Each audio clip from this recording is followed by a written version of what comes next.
us. You must have us muted. I cannot hear you. Just 1 second. I did. I said we can hear you. Okay. All right. So I just started my OBS, my stream, and no camera, and that's fine. Okay.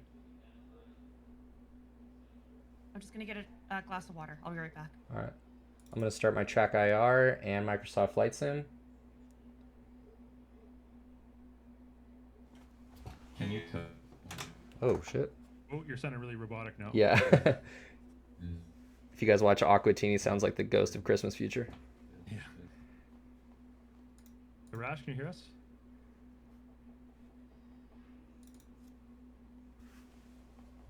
Arash. Test, test.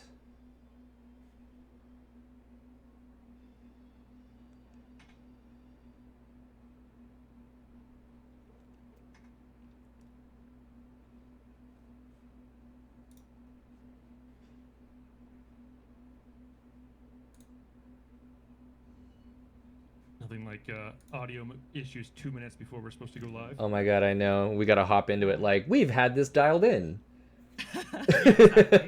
How are you guys? Can you talk to Arash on chat? Yep. Is he responding to you? Phil, if you can hear, Phil, if you can hear me, can you wave? Yeah. Okay. Nice, good test. No, I cannot hear you guys. Gotcha.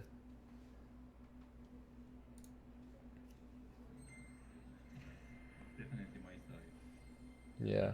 Actual, tell him to check his audio output source in OBS Ninja. Click the gear icon and make sure the audio is going to somewhere that he can hear.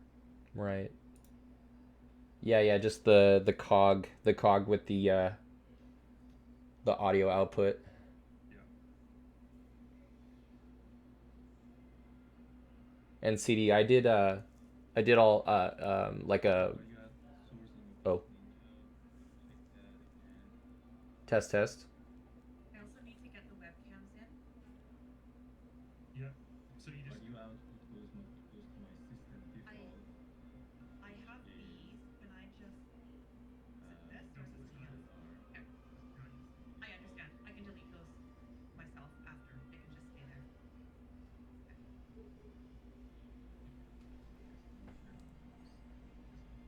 Yeah. Yeah.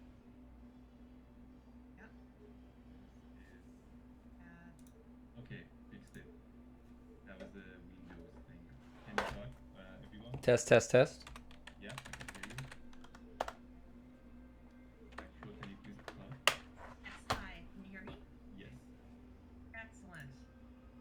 Okay. And then I'll just put it, I'll resize it, put it in the right And place. sorry, because I was expecting that everything is, the audio is going to be through Discord. That's how I had set it up. I know, we had kind of surprised everybody. No worries. Right. Okay, I think we're good, right? Your audio is a little bit robotic sounding, but I'm not sure what, if anything, we can do about it. If it's a robotic sounding, that means it's an echo. I'll get CD to listen to it. Yeah. Say something again, Arash. That's echo set one. Yeah, it's not echoing. It's robotic sounding. Robotic sound. And You sound like Darth Vader. while you guys are trying that, I'm gonna disable my camera and try and re-enable it, see if my video comes back for me. Okay. How about now? Say a full sentence. 1, 2, 3. Hello, Yeah, can you hear me? Yeah, you sound pretty good. It's a bit robotic. I think that sounds okay. Like, say just like a regular sentence, like read a sentence from a webpage or something. Hello, my name is Arash. Oh, and, it sounds awesome to me. That sounds great. It sounds a bit robotic to me, Okay. but I think it sounds fine. it's Yeah. not terrible. Usually, if it's robotic, that means it's like it's coming through two different sources. Yeah. Yeah, no, it sounds fine. It's not Yeah. bad. Okay, we're supposed to be live a minute ago. Is everything coming through on your end, Factual? You're duplicated now, your audio. You must have unmuted me in OBS I Ninja. did not, Well, but okay, it must have. I somehow got unmuted in OBS Ninja. So where do I mute you?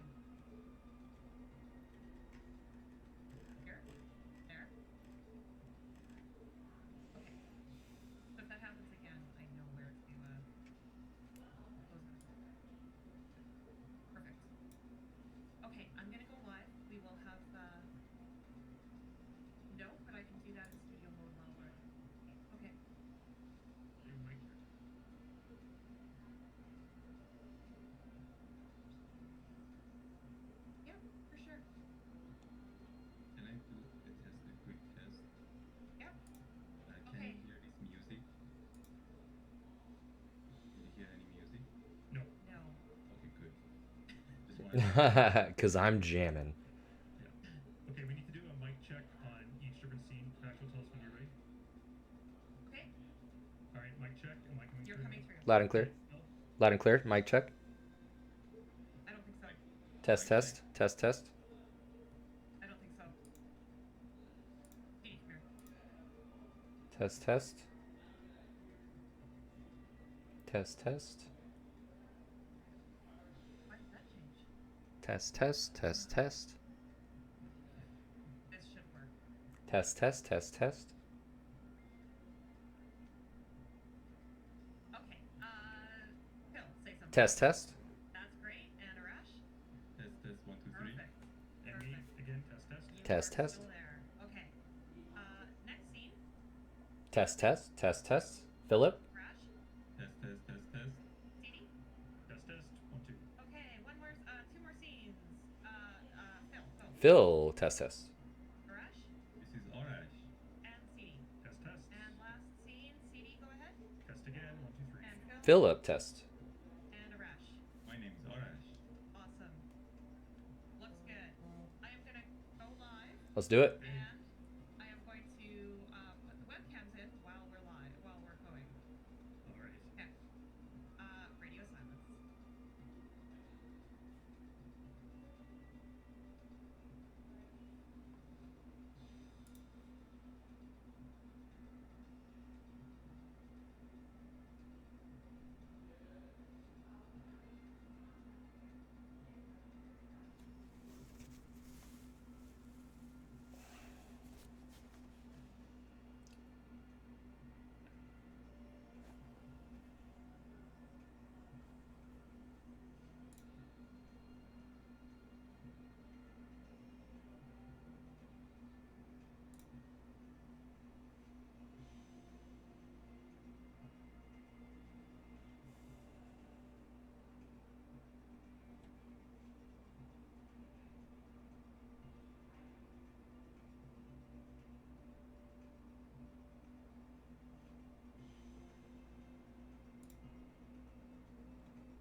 watching the stream tonight, you may recognize that as the setting of Romeo and Juliet.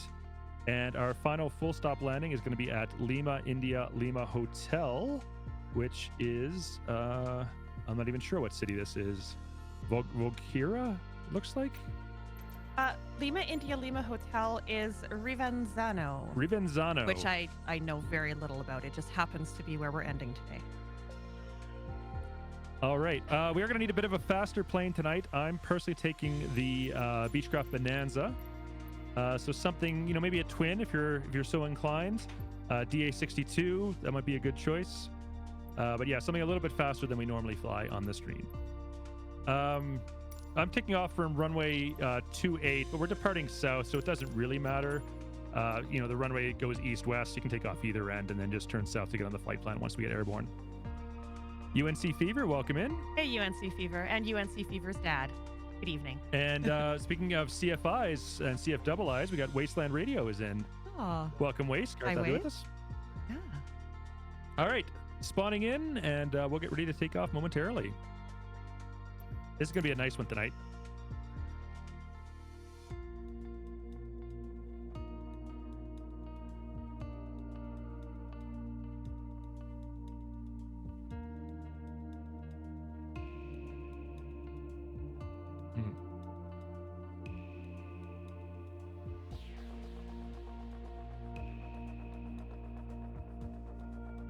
Yeah, well, I mean, I think tonight's flight and maybe like the first week when we were in the Norwegian fjords are definitely going to be the highlight of this trip.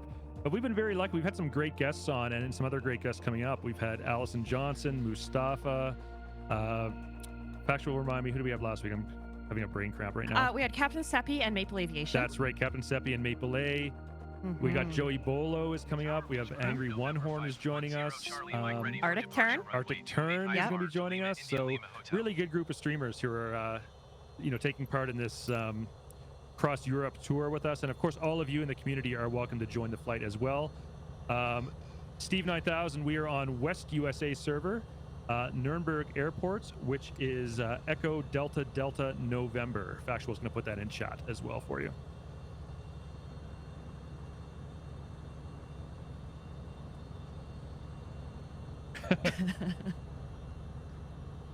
What time of the day are we flying in? I'll pick something once we get airborne. I'll find a good, I think probably dawn might be nice, flying into the mountains. And I'm going to set my initial cruise altitude to 3500. God damn you, Starflies. Look what you have done. 3500. And we'll probably need to climb a little bit higher once we get to the Alps. And Rayul Jagbeer, thank you for those bits. Oh, thank you. I'll get Winglet back on the Winglet cam. I'm going to lure her with some treats. All right, just going to go to the external cam here for a sec, take a look around. Looks like we got a lot of people here. Someone's in a 7-4. There's always one. Is that you, Stanty? That's not like you to be flying a 747, Stanty. That's not your style.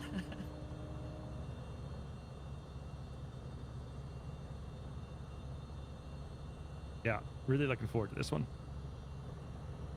Oh, my screen went black for a second. And Looks like we're back now. Match the speed. Are you using live weather or? I'm using the few clouds preset.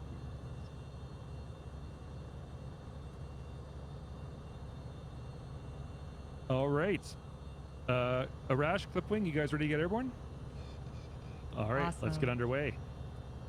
Parking brake is off. Full throttle is in, and I'm rolling. And yeah, we can do a rudder Firefox? check, but rudders are working. Firefox, Totally if you're forgot to do on that. West USA server and no one is showing up, do check that you're on all players. And also, if that doesn't work, then maybe switch to another server, a non-West USA server, and fly for a little bit, and then switch back. Yeah, that usually resolves it. As you Here can see, I am though, I've got talking like lots I know of what I'm players in doing. sight, so multiplayer is definitely working on West USA. All right, I am positive rate gear up. Excellent.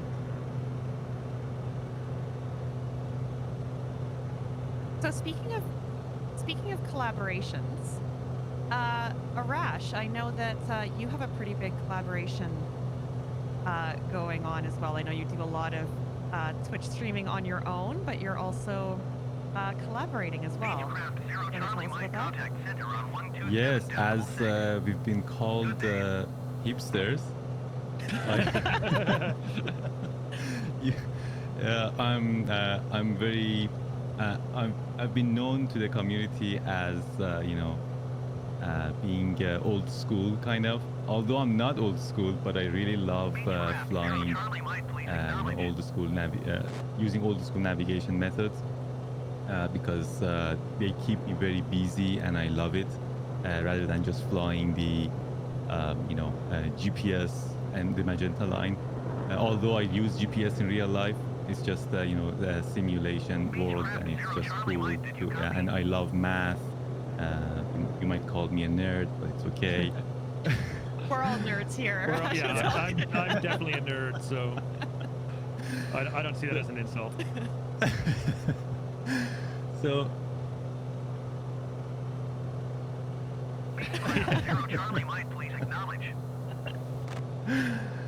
So when Alison Johnson was doing her recreation of Amelia Earhart's flight, basically earlier this year, one time in her chat, I was just flying with her, or I don't know if I was actually flying with her or just watching her stream. One time, just kind of a joke, but I mean, it wasn't like serious thing, but I was just trying to, say, hey, like, would you try this flight again? Like, would you recreate this flight if a developer basically comes up with Electra 10? Because at the time there was no Electra 10 for MSFS, right?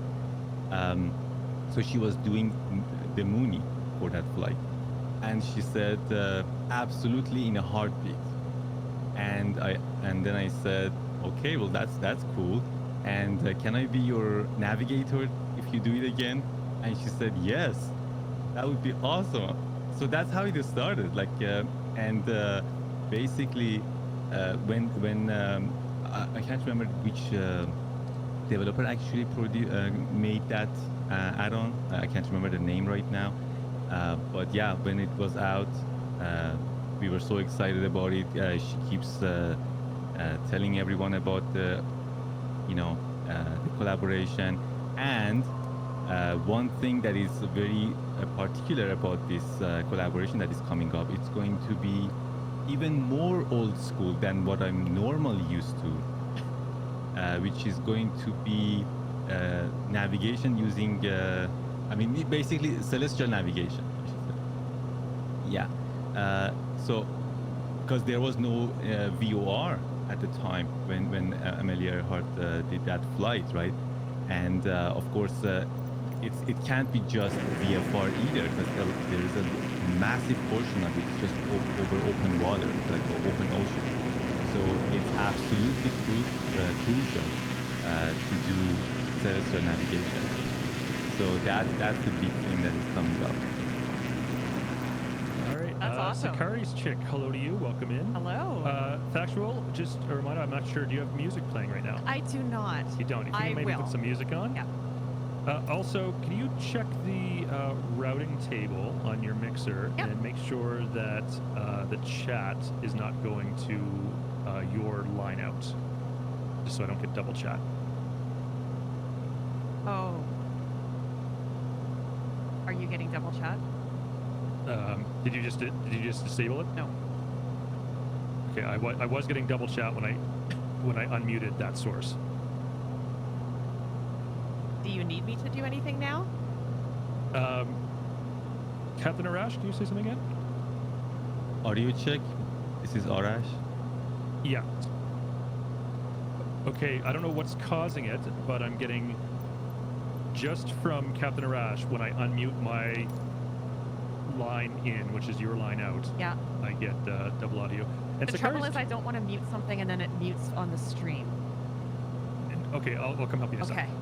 Do the chat also hear the double audio from me? No, it's No, probably, and I don't either. It's just me. He's just hearing my computer and his. I know how to fix it though. Yeah. 1 second. Sakari's chick, thank you for that follow and welcome to the Frequent Flyer program. We have got 61.5 nautical miles to go. Let me just help Factual with this audio issue, and then maybe we can proceed with a in-flight food and beverage service. Stand by 1 second. Nice.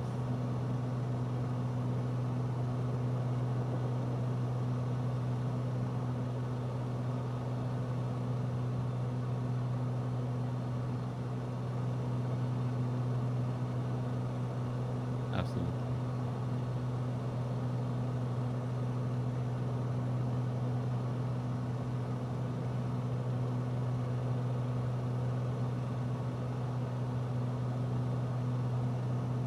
Yeah, I love how we have all kinds of aircraft all flying together and somehow it works, or somehow people make it work. I still don't know how the airliners fly slow enough.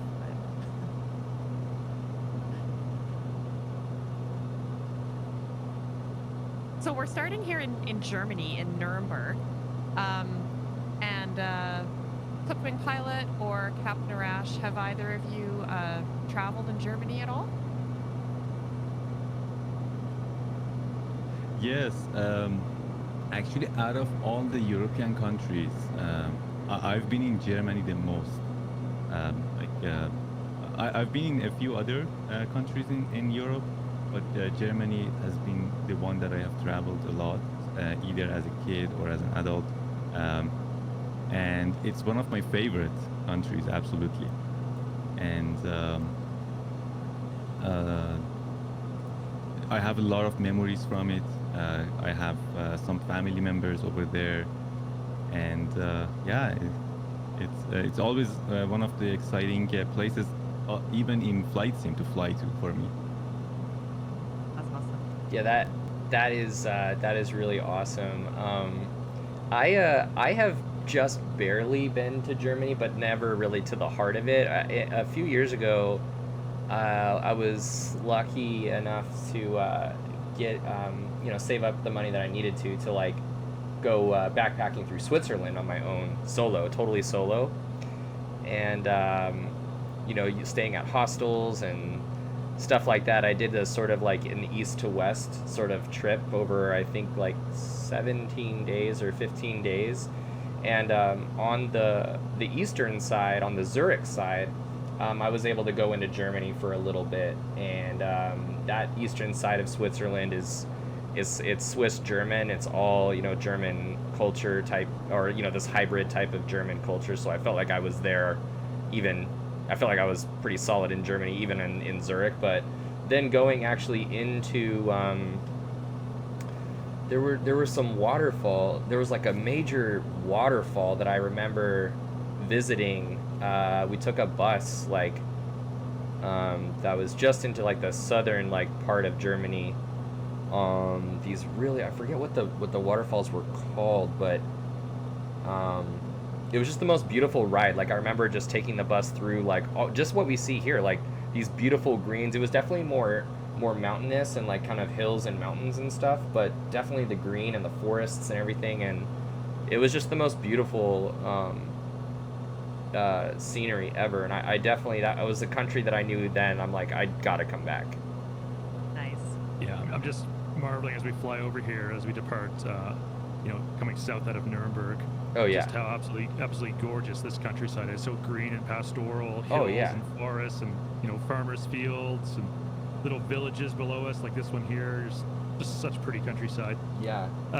Factual, what happened to co-pilot Winglet? Where did she go? Oh no. Where's that little baby? Oh, she's out in the hallway. Oh. I'm gonna wrestle the tree bag a little bit, see if that works. Also, there we go. Pick St. Lou, welcome in. Nice to see you, my friend. And I see we had a question from Augie about the DC6, the PMDG DC6 for Xbox. It was released in the marketplace for PC and Xbox on Tuesday. Unfortunately, there was a bug on the Xbox version where Xbox only, it could not be controlled with an Xbox controller. On PC version, you could fly with an Xbox controller. If you have another set of flight gear, like a stick or a yoke or anything like that for your Xbox, it'll fly fine. But for whatever reason, it doesn't fly with the Xbox controller. It worked fine in the test and QA environments. PMDG tested it, Microsoft tested it, Asobo tested it, no problem. And then once it got released to live, that bug appeared. We still can't recreate that bug in the test environment, which is interesting. Although we have confirmed it is happening live, and I know the teams are very hard at work getting a fix to that, because it is a very popular plane, and we want to have make sure everyone has a great experience flying that issue, or not that issue, that aircraft. And Z-Windex and also Dunkman. Thanks for the follows and welcome aboard. Turbo Mike, you're flying it just fine on the DC-6 on an Xbox with an Xbox controller, because allegedly that doesn't work for anyone. So you may have. What did you do? You may have gotten really lucky if that's working for you.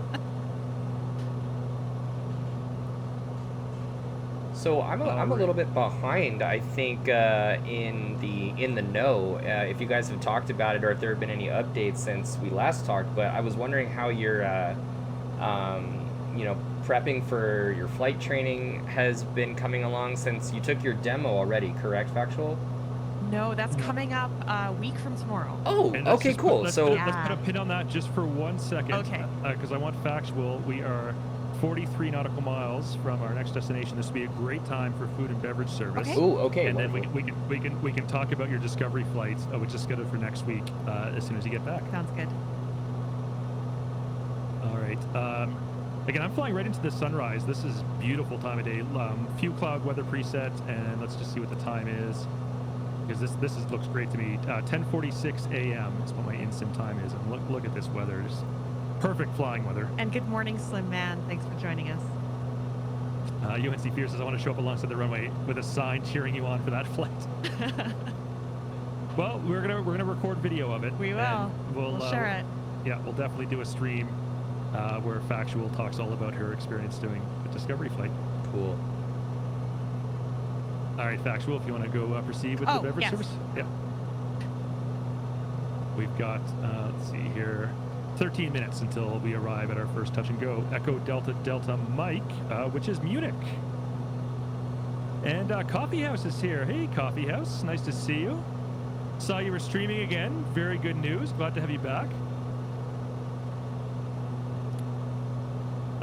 Augie, I don't know when the patch will be released, but I can confirm. I know the team is treating this as a very, very top priority issue, and they want to get that resolved and have the PMDG DC-6 flyable for Xbox players as quickly as possible. So they're very hard at work getting that fixed up for the Xbox players. Again, it is Xbox only that the issue is on. On PC, it works totally fine.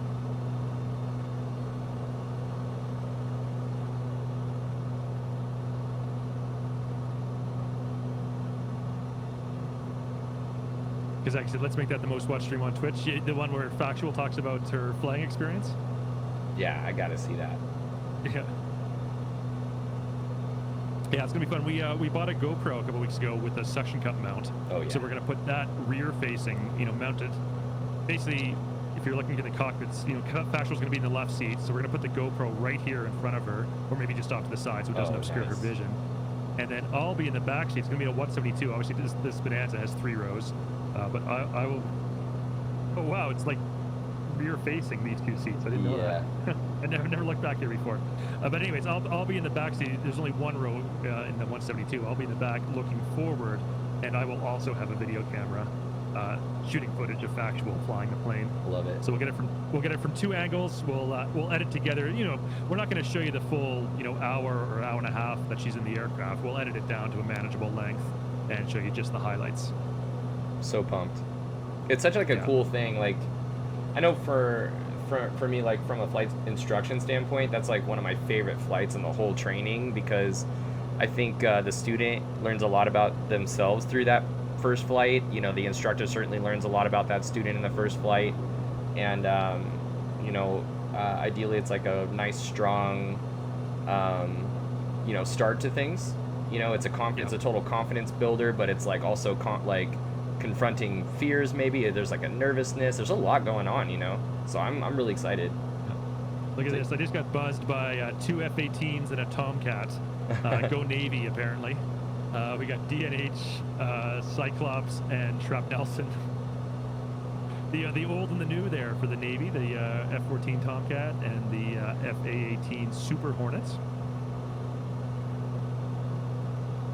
And I see Maxwell has an interesting note here. Maxwell says, Clipwing is going to be my instructor for my PPL IRL. Oh, Well, yeah. That's cool. Oh yeah, Well, buddy. congratulations to Maxwell, and that's Wow. that's great. You got a new student joining you there, Clipwing. Yeah, that'll be really, really awesome. Yeah, Max, I'm super pumped, buddy. Let's do it.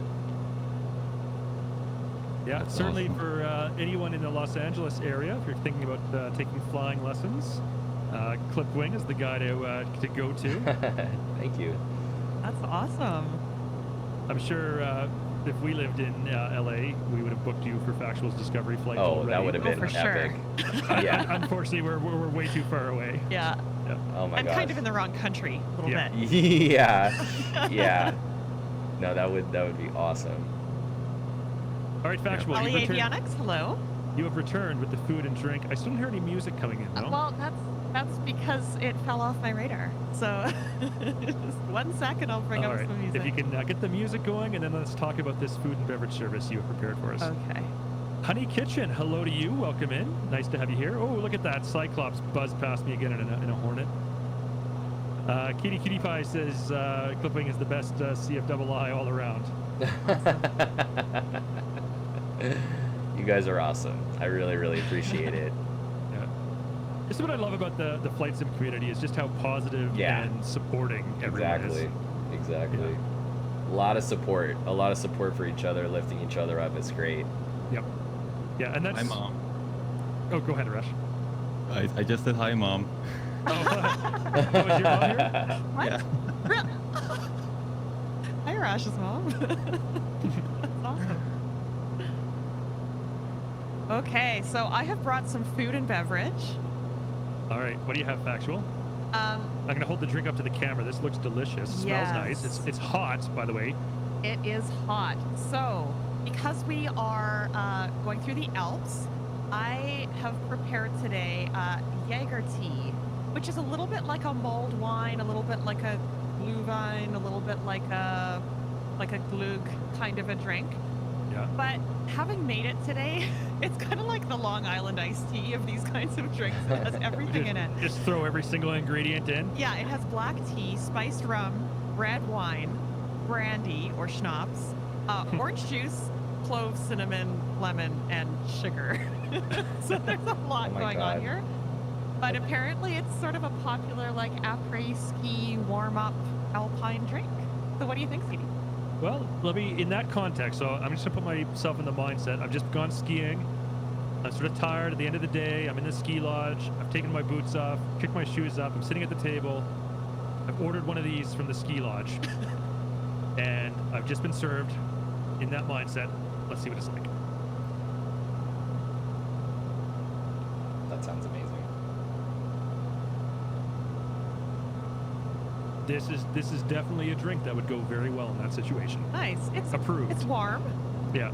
Arash, were you able to make something similar? I know we had talked a little bit about some similar beverages that you'd had when you'd been in Germany. Yes, well, I actually wanted to make the same beverage that you posted with the recipe, but out of all of the ingredients, we didn't have rum, which is very important, of course. Yeah. Yeah. So, but instead, Emma, actually, my partner, made a different beverage, and that's hot chocolate with brandy, which the brandy is actually coming from Germany. I bought the brandy myself from Germany, and we bought that. We went to a vineyard, like a local vineyard in Wiesbaden, next to Frankfurt. That was 2 years ago, and we tested a whole bunch of stuff, and we bought a whole bunch of stuff. And yeah, there we go. That's the picture. That's Emma next to me. Next to her is my cousin, and next to her is her husband. Yeah, so by the time we got out of that vineyard, I was very tipsy. That's all I can say. We just tested things. I was gonna but, say, you know, you're not supposed to actually drink the wine, right? You just Oh, slosh yeah. it around in your mouth and then spit it out. No, you drink the wine, don't you? Don't you? I don't know. Pick St. Louis. You're a wine guy. I mean, in fact, that's where your username comes from. Pig St. Louis is your favorite, or one of your favorite bottles of wine. I'm sure you've gone on wine tastings at vineyards before, Pig St. Louis. What's the appropriate, what's the word I'm looking for? Factual. Like practice? Decorum. Well, Do you drink the wine, or do you just slosh it around and then spit it into the bucket? you know, CD, there's appropriate, and then there's like what you're gonna choose to do. So, I don't know. Yeah, isn't like when in Rome a thing? Like, Yeah. Yeah. Katie Kitty Pie says, drink it in all caps. UNC Fear says, I drink it, but maybe I'm low class. Yeah, I'm with all of you. I like this energy. Yeah. A few moments ago, Standy made a comment here I really like too. I love how the flock is like a huge group walking a route, and then the F-18s buzzing by are like the kids running riot around everyone. Yeah. Kind of the hyperactive ones. Yeah. Good luck Yeah. putting a leash Yeah. on those kids, though. Well, you know, it's fun. I personally am not really interested in the F-18 Super Hornet. It's not something that I would really spend a lot of fly? time flying. You know, when I was a teenager, that's what I wanted to be a Hornet pilot. Like, that's literally what I wanted to do. But, you know, now I'm older, a little bit, you know, slower, wiser maybe. You know, Bonanzas, this is good for me. But for those of you that are interested in the F-18 Super Hornet, it is free. It's a free upgrade for every single person who plays Microsoft Flight Sim. And it is very popular since it was released. And Jet Life, welcome in. Thanks for that follow. Welcome, Jet Life. So yeah, I'm gonna guess whoa, who is that? Yeah. Someone's. Oh, kind of that's enjoying- an F-104 Starfighter Firefox is flying. I didn't realize that was out. Wow. Alright. So CD or Arash or Clipwing Pilot, do you know why the Austrian composer was so hard to find? We're gonna come upon Austria sometime in this flight. The Austrian composer. Yeah, do you know why he was so hard to find? Ooh. You mean Beethoven? Well, no. Strauss? Strauss was Austrian, right? Both of them were, Johann and Richard, but yeah, no. I've been so excited for these questions. I. Is this the dad joke, by the way? Oh yeah. Oh, It's dude, real that's the thick. setup. Oh God. Oh yeah, Okay. absolutely. I'm- I can't even concentrate on thinking of How an did you answer because even- I'm so excited. Yeah, Go ahead. Arash totally knew as soon as I. What is it? I All started right. talking. All right. Why was the Tone of all factual three- go. It's because he was hiding. Oh man. Yeah. I Now love you're it. laughing. No, am I? Strong though? start. Why don't you tell that dad joke you told on Thursday? That was like it was actually an actual good joke yes. that I got actually laughing at. Yes. That was a good one. Just tell that one over and over again until we run it into the ground. Because that's like I that's will like the share that only- one though. That's the only good joke you've ever told on this stream ever. Love you too. So it was American Thanksgiving, Yeah. and so I asked, "What's the difference between a sweet potato fresh out of the oven and a pig thrown off a balcony?" Oh yeah. One is a heated yam, and the other is a yeeted ham. That joke is gold. Dude, that is amazing. Yeah. Yeah, everyone can use that. Like, A, your a friends. heated yam and a yeeted ham. Oh my god. Dude. Oh, and we're 4.5 nautical miles from the airports. And give me a break, Malarkey. Welcome in. Welcome to the Frequent Flyer Welcome. program. Thanks for that follow. Let me just disable this autopilot, and we're going to do an announcement from the captain here. And, ladies and gentlemen, this is your captain speaking from the flight deck. We have started our descent into Munich and expect to have you on the ground in just about 2 minutes, as I just ate the wake turbulence of this F-18. Please be advised that we will not be coming to a full stop landing at the passenger terminal. If Munich is your final destination with us on this flight, for your comfort and safety, please exit the aircraft using the following procedure. First, throw your carry-on baggage onto the runway, and then use the tuck and roll technique to safely jump from the plane. Thank you for choosing Saturday Night's Retro Flight. Hello to Mr. P, who has joined us. Hey, Mr. P, welcome in. I've been seeing you've been streaming a lot of Formula One racing lately. Very exciting. Yes.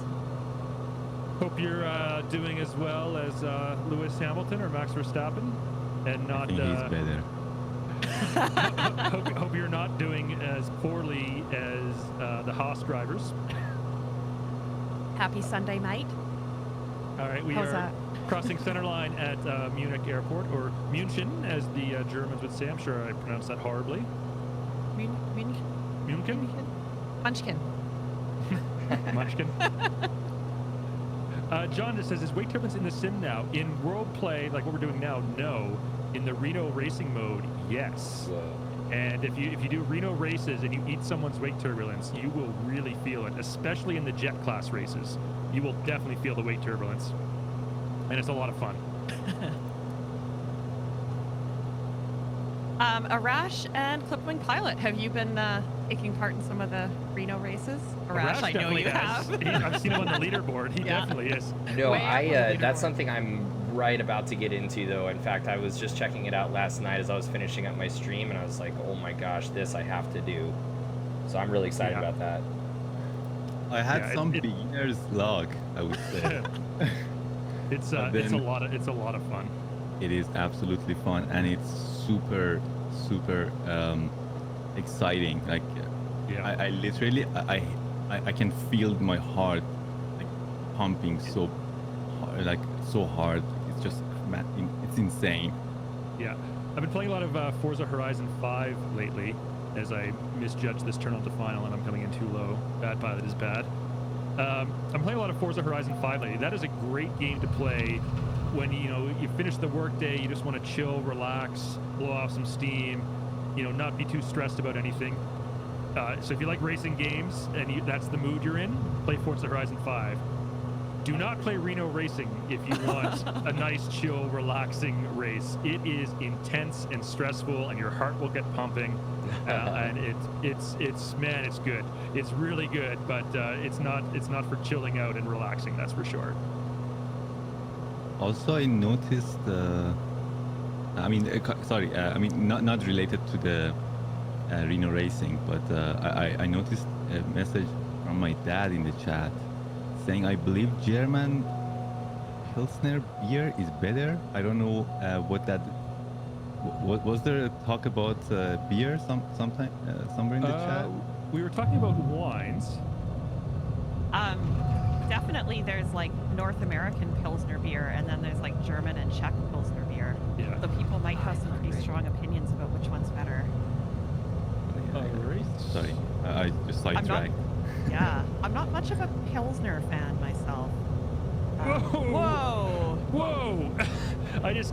In real life, I would be absolutely dead right now. Even though I didn't collide with those planes, the 7.4 and the DC-6 behind it, I ate the weight turbulence of both of those.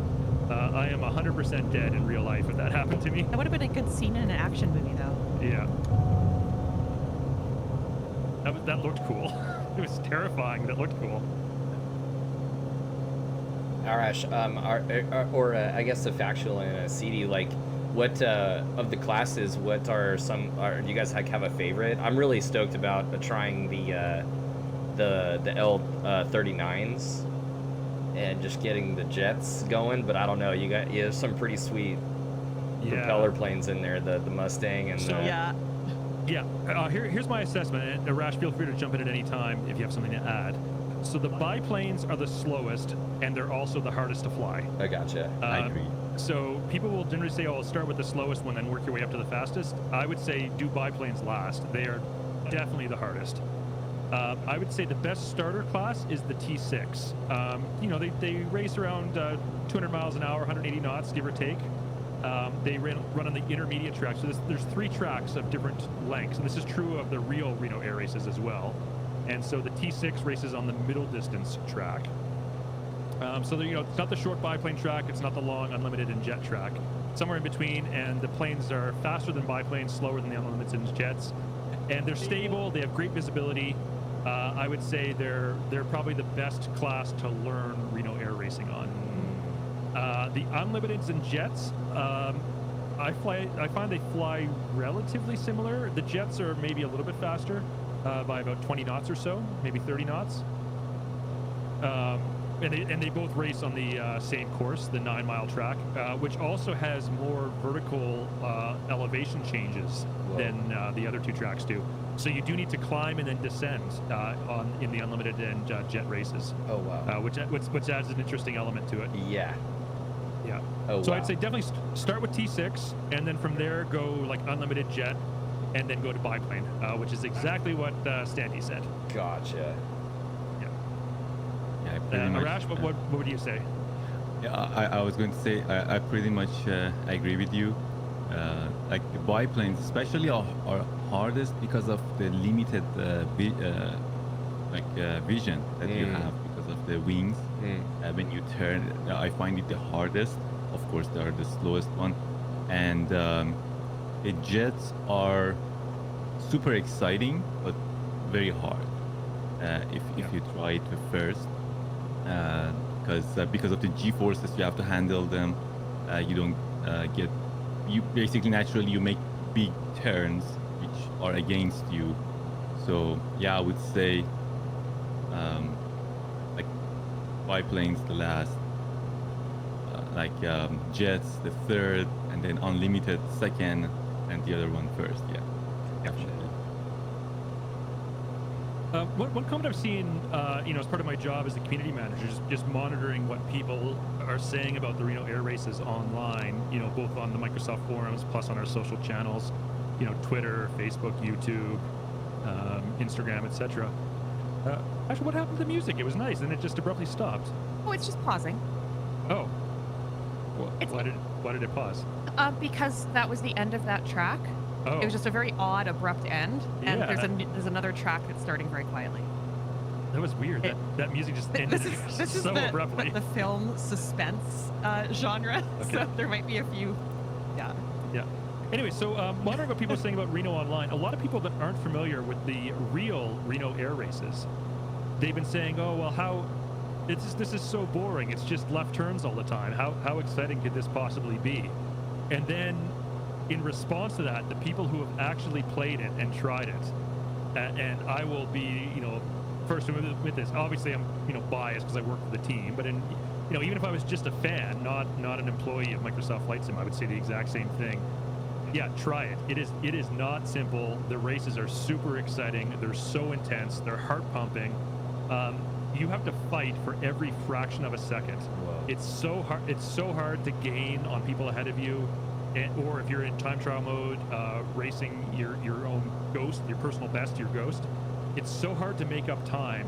Every little fraction of a second you can gain or lose makes a huge difference. So yeah, I would say definitely give it a shot. If you're curious about it, there is the basic introductory pack, which is $19.99 US.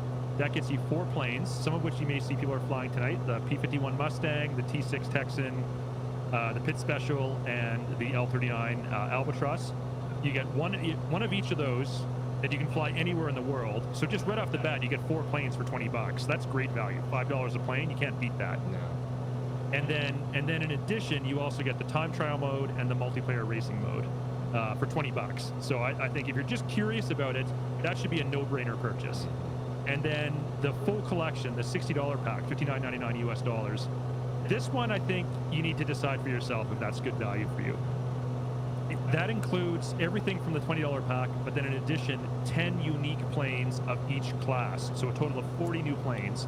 And they're not just reskins, they're not just liveries. They are actually different planes. They have different instruments, different avionics. In multiplayer racing mode, performance is equalized, so it's fair, it's not pay to win. But in free flight and in time trials, they actually perform different as well. Some are faster than others, they behave differently in the air. So they are actually like unique, bespoke aircraft, not just reskins or liveries. So, if you're just curious, you're not sure if Reno racing is for you, and you just want the planes, get the $20 pack.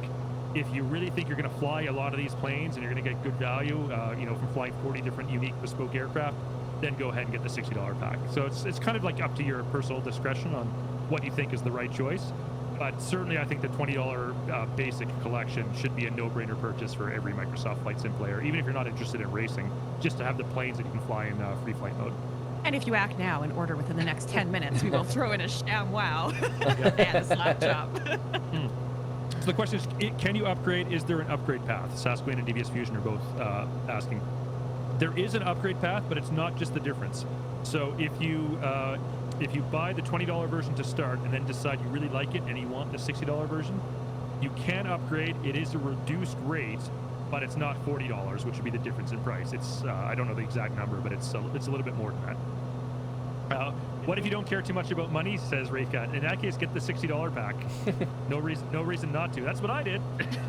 But you know, I'm an aviation super fan, so that was, you know, I jumped all over that. Especially because, you know, I had a great privilege and opportunity to go to the real Reno air races earlier this year, back in September, and I got to see all these planes up close and personal. I got to talk to, you know, the pilots and many members of the crew. I got to touch the planes.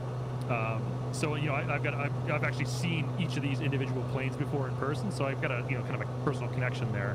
Where I think someone who's never been to Reno before, maybe having watched the races on TV or online, maybe you don't have that same connection to the specific race planes that you like. I'm on the same page. I totally agree, because you know, I mean, most people find car racing very interesting, right? So basically, instead of racing on a surface, basically on a 2D space, now you're racing in a 3D space. Like you literally have to race in a third dimension, like another level, and it's.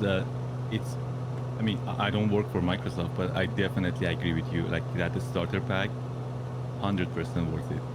The full package is it's up to the I mean, it's personal choice, and yeah, it's one thing though. Like one thing that I hope to see is to see like private rooms or lobbies, like people can join in with their friends, with their own group, because that's the hard one in order to be in the same group together. Like usually people fly in a group, right? You know, very rarely people just join in for a random race.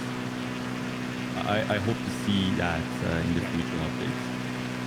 A couple questions. Slim says it's 6 laps. Depends on the class. I think Unlimited is 8 laps. The other 3 classes are 6 laps. And then kind of to your point about private lobbies and being able to invite your friends and do private matches. Obviously, that's not a feature that's in Reno yet. It's certainly something a lot of people in the community have been asking for. So myself, Jane, and Inquest, you know, part of our job is to document the feedback that the players, all of you guys out there, everything that you say, positive and negative about Reno. It's our job to write reports on that, and they go right to Jorg and everyone else senior on the team who are, you know, responsible for making decisions. And I can confirm to you guys that is 100% feedback that I personally passed on to Jorg from the community. I can't tell you if they're going to action that feedback, if they're going to do anything with it, but I can tell you the message has definitely been received from the players and passed on to the developers. There's a question from Stanty. He says, random question. Say someone didn't own any Reno package, either of the two, but bought a P51 Voodoo on its own. Could they race in Reno? No. No, you need to buy minimum the 1999 package, which unlocks the Reno racing mode and time trials. If you bought just Voodoo on its own, you can only use it in free flight mode.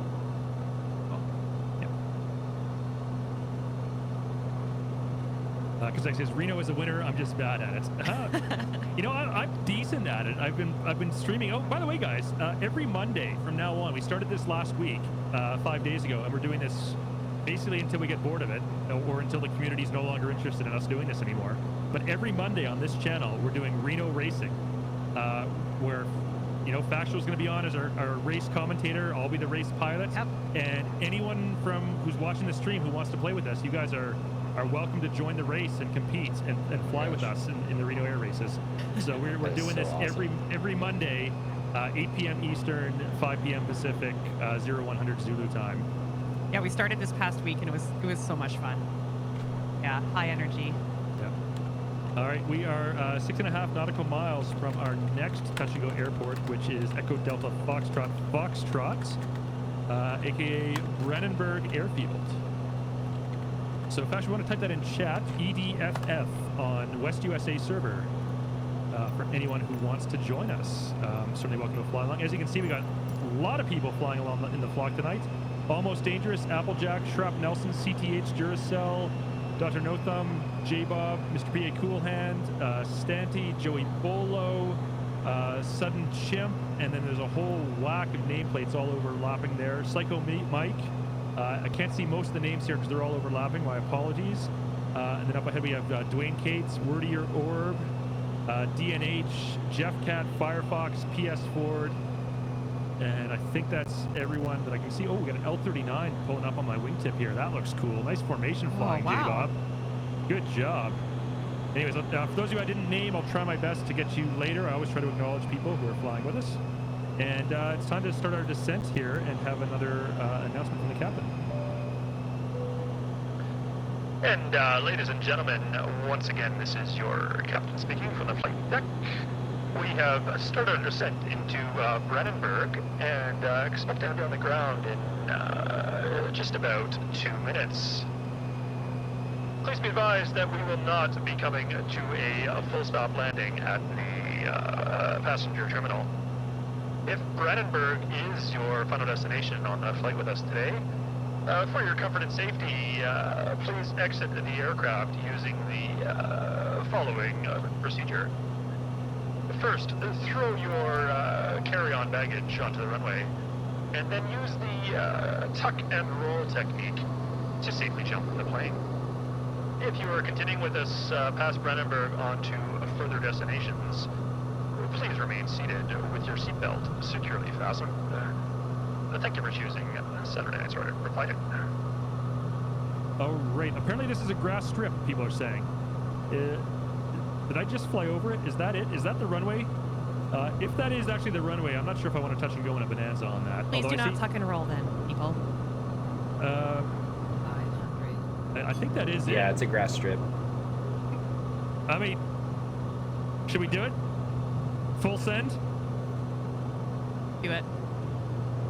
All right, YOLO, guys. Full send. We only live once here. Let's do this. We might not live for very much longer, but...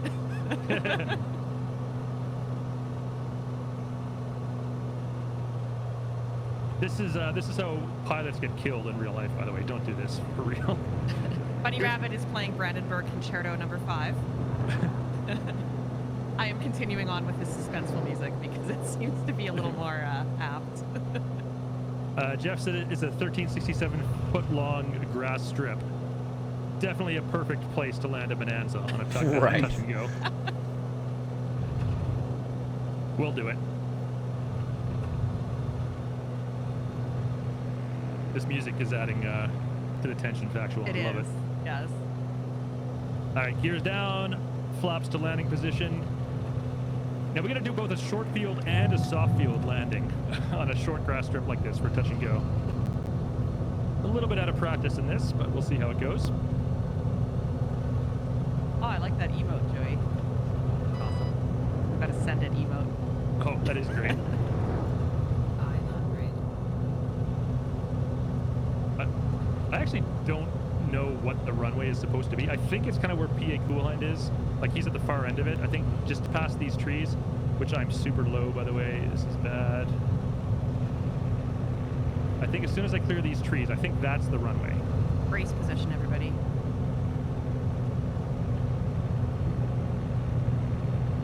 All right, throttle to idle. We're gonna glide her in.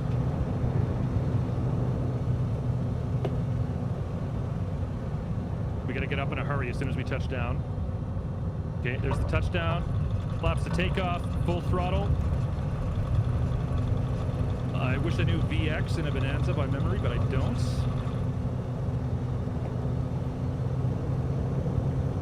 And rotate, positive rate gear up, and we're clear of the obstacles. Headed all along, no problem. Apparently the next airport on our route is also a grass strip. 2,620 feet long, 97 feet wide. Easy peasy. So says Jeff. I'm gonna hand fly for a bit. We're actually entering the Alps now. This is gonna be really pretty. So, I'm gonna disable, keep the autopilot disabled, just hand fly here. as we enter the Alps. And thanks to Joey Bolo for gifting a sub to Super Typhon, one of our most long-serving viewers and residents of business class. Thank you for that. And welcome back to business class, Super Typhon. Welcome back. Joey Bolo, thank you so much for the support. Really appreciate that.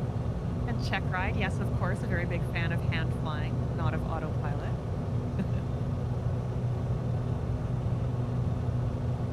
Oh, Super Typhon has got 1 year gold wings now as well. That's nice. three people on tonight's stream have got gold wings. Guys, thank you so much for the ongoing long-term support. 1 full year you guys have been subscribed to this channel. That's amazing. Now, CD, when we became affiliate, did you ever really consider that anyone would get the gold wings that we that we made? Honestly, no. Yeah. And then the other thing too is the bit donations. There's badges you can get for people who donate bits. And I don't know if you remember this, Faction. When we set this up, I was looking at some of the numbers. I was like, no one's ever gonna donate cumulatively that many bits to the channel. No. We don't need to create an icon for that. We'll never get up there. And then there's people who have already exceeded that threshold. So what did we know? Yeah, we knew nothing. Our community is just so great, you guys. We really appreciate all of you being here, all the support you continue to show us. Presidential, hello, welcome in. And boy, this scenery is nice. Oh, look at that F-18 on my wing. Oh man, that's cool. Oh, that is awesome. I mean, IRL, you'd be like, why are they here? What's wrong? TFR. IRL, I'm wearing the brown pants right now. If an F-18 is that close to me when I'm flying a GA plane.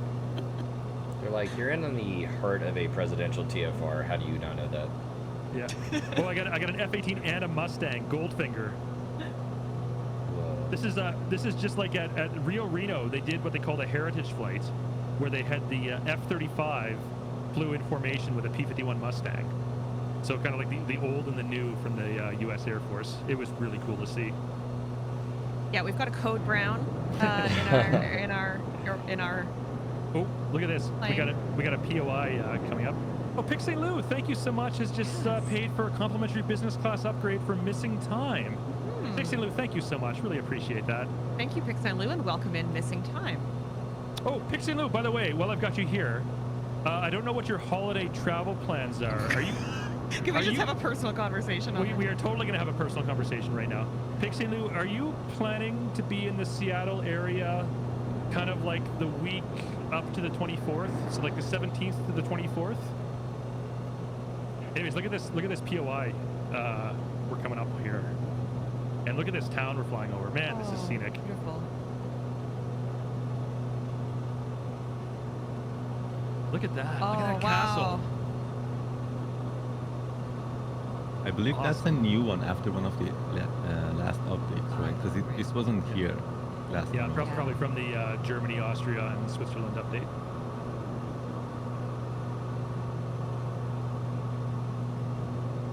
Oh, we got a touch and go at the next runway is like coming right up. Really quick announcement from the captain. And ladies and gentlemen, once again, this is the captain speaking. We are about to proceed with a touch and go landing at Langkampfen. It's a grass strip. I'm not quite sure where the runway is. I'm currently heading straight towards the mountain. Okay, there's the runway. I got it in sight. All right, we're going to join downwind for this runway. Please be advised that we will not be coming to a full stop landing at the passenger terminal. If this is your final destination with us tonight, for your comfort and safety, please exit the aircraft using the following procedure. First, throw your carry-on baggage onto the runway, and then use the tuck and roll technique to safely jump from the plane. If you are continuing with us onwards to Innsbruck or further destinations, please remain seated with your seatbelts securely fastened. Thank you for choosing Saturday Night Sorry for Lighting. See, Straight to mountain. That's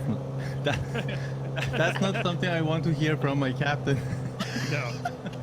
I was going to say the exact same thing. CD, that announcement all around did not instill any confidence. I'll just have to make it up by pulling off a great landing here.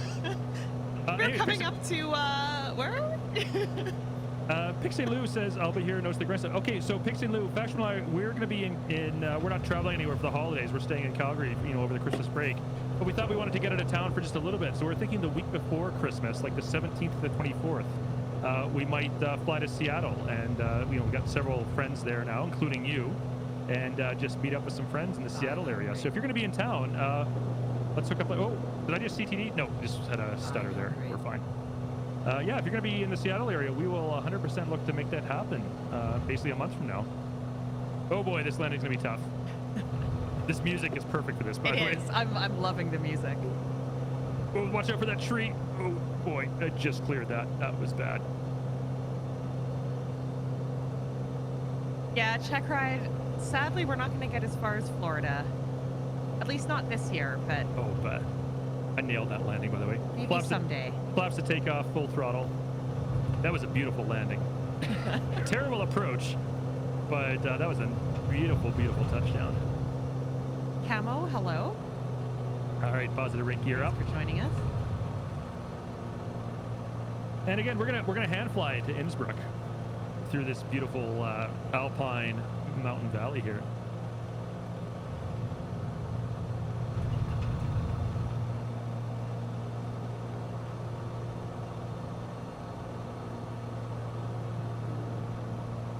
By the way, see, never change your announcement. That's your second best signature thing of your channel. Of course, the first one is winglet. Yeah. I always wonder about that. Like, we've been doing that stupid announcement now for almost a year, maybe even a full year at this point. And I was like, are people getting tired of it? Is that, have we run that joke into the ground? Should we stop doing that? It's like, yes, but yes. It's a bit run into the ground, but it's funny. Yeah, I think keep rocking it. Plus, I figured there's always someone new watching the stream for the first time, and they've never heard that before. Yeah. Oh, look at this scenery. So beautiful. Oh, man. Yeah, this is gorgeous. Would you say that these hills are alive, Didi? With the sound of music? Yeah. Sure. Okay. Also, Fashion, I saw there was a trivia question was redeemed. Oh, I missed it. A while ago. Yeah. Okay. Whoever that was that redeemed the trivia question, apologies we didn't get to it. We'll ask that now.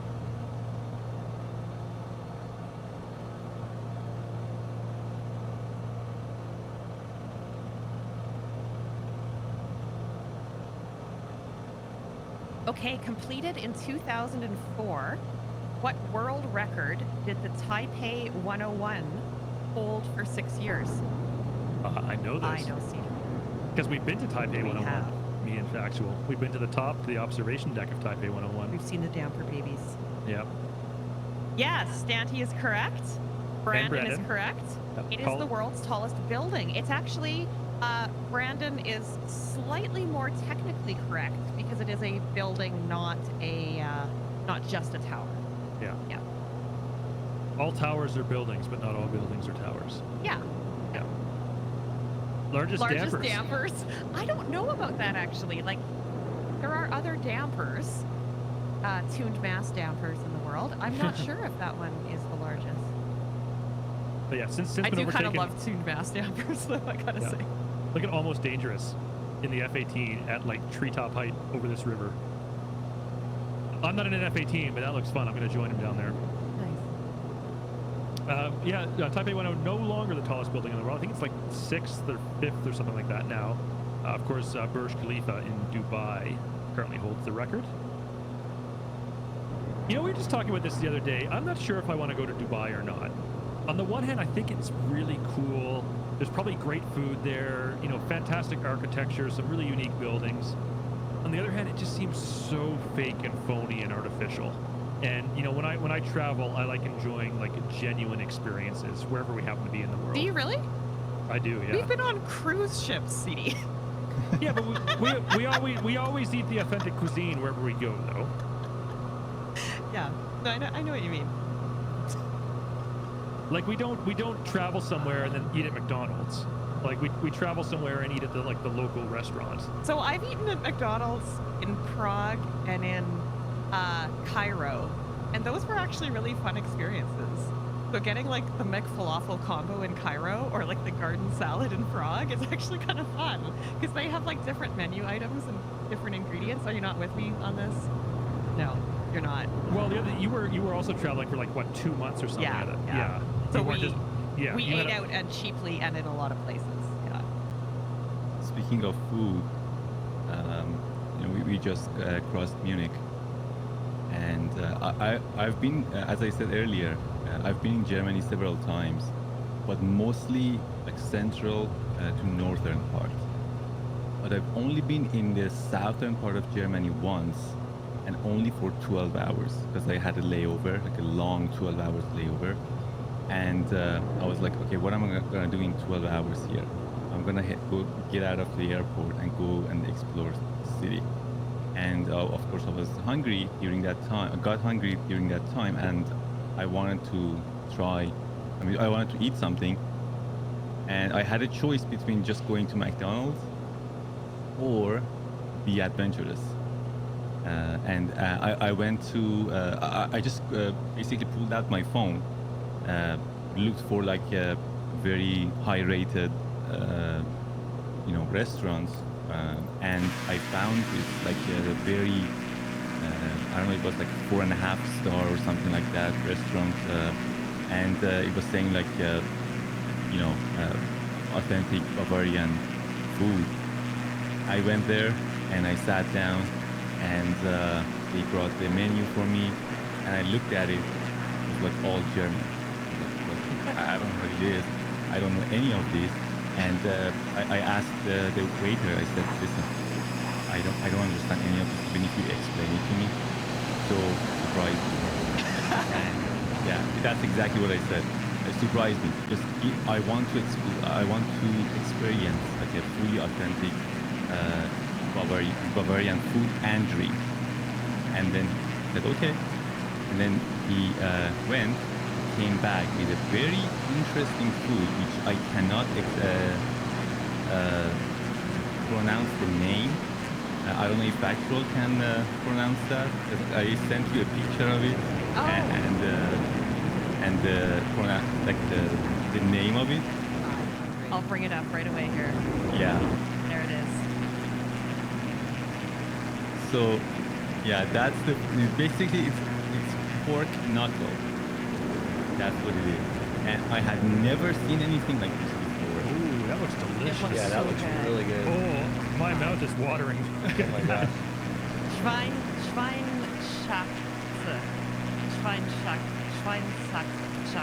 Do we have any German speakers in chat? How would we pronounce that? I'm gonna put it in chat. The Schwein part is like pork, Like- right? yeah, like then, swine, But yeah. then the last part I don't know how to pronounce. But that Yeah. looks amazing.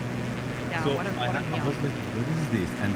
And then the waiter was explaining to me like what part of the pork it is. I was like, okay, that's very interesting. I mean, I wanted to be adventurous, but like this much, I was like, let me see. Started eating, and I was like, that is actually really good. And I was so happy that I did. I went for it. And that's probably one of the best examples that I can tell to other people. If you're going somewhere in like a new part of the world, definitely try to be adventurous and go for like crazy options. You never know what you're gonna get. Yeah.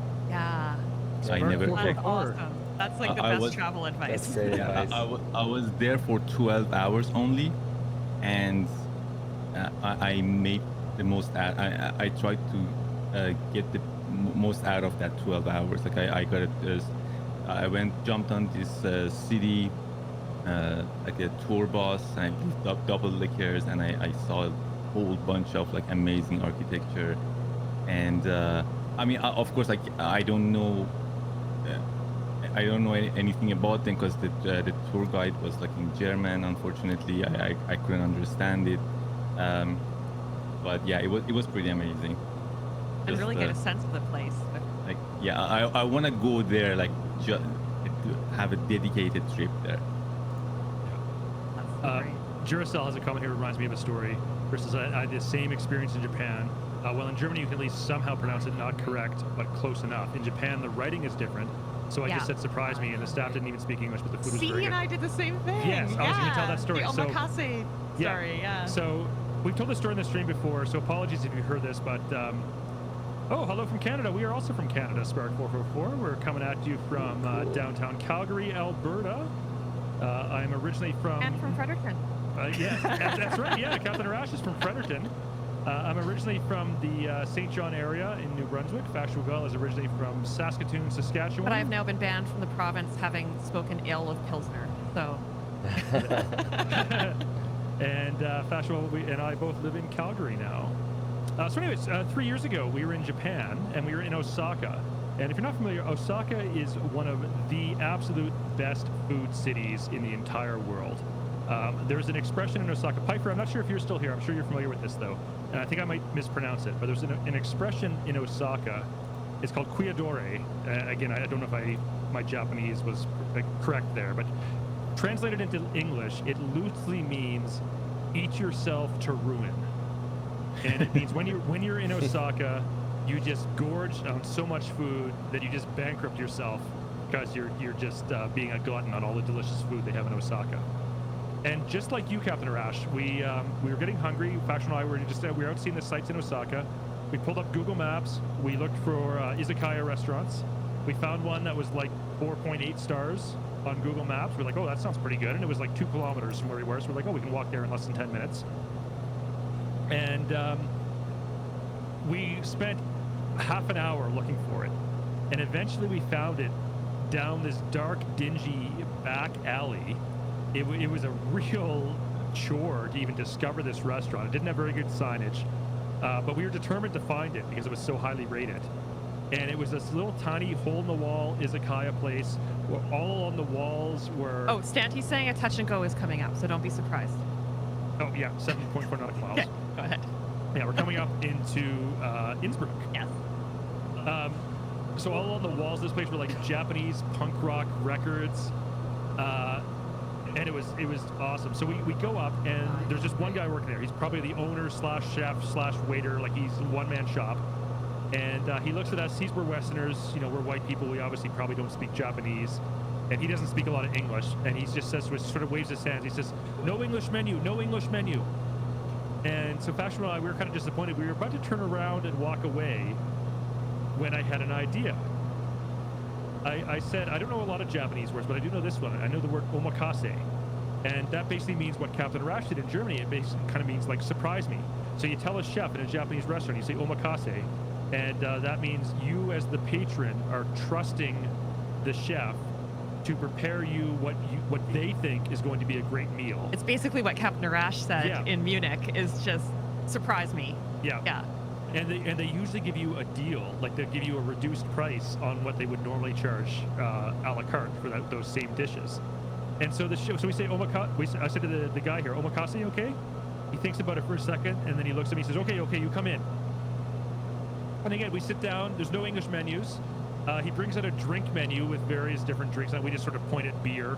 He gives us like a a Japanese beer of some kind, and then he just starts bringing us food, plate after plate, of just little small plates. So good. Salty drinking food. And skewers and edamame awesome. And like all kinds of it's stuff. little pieces of sushi and grilled octopus and just so many different things.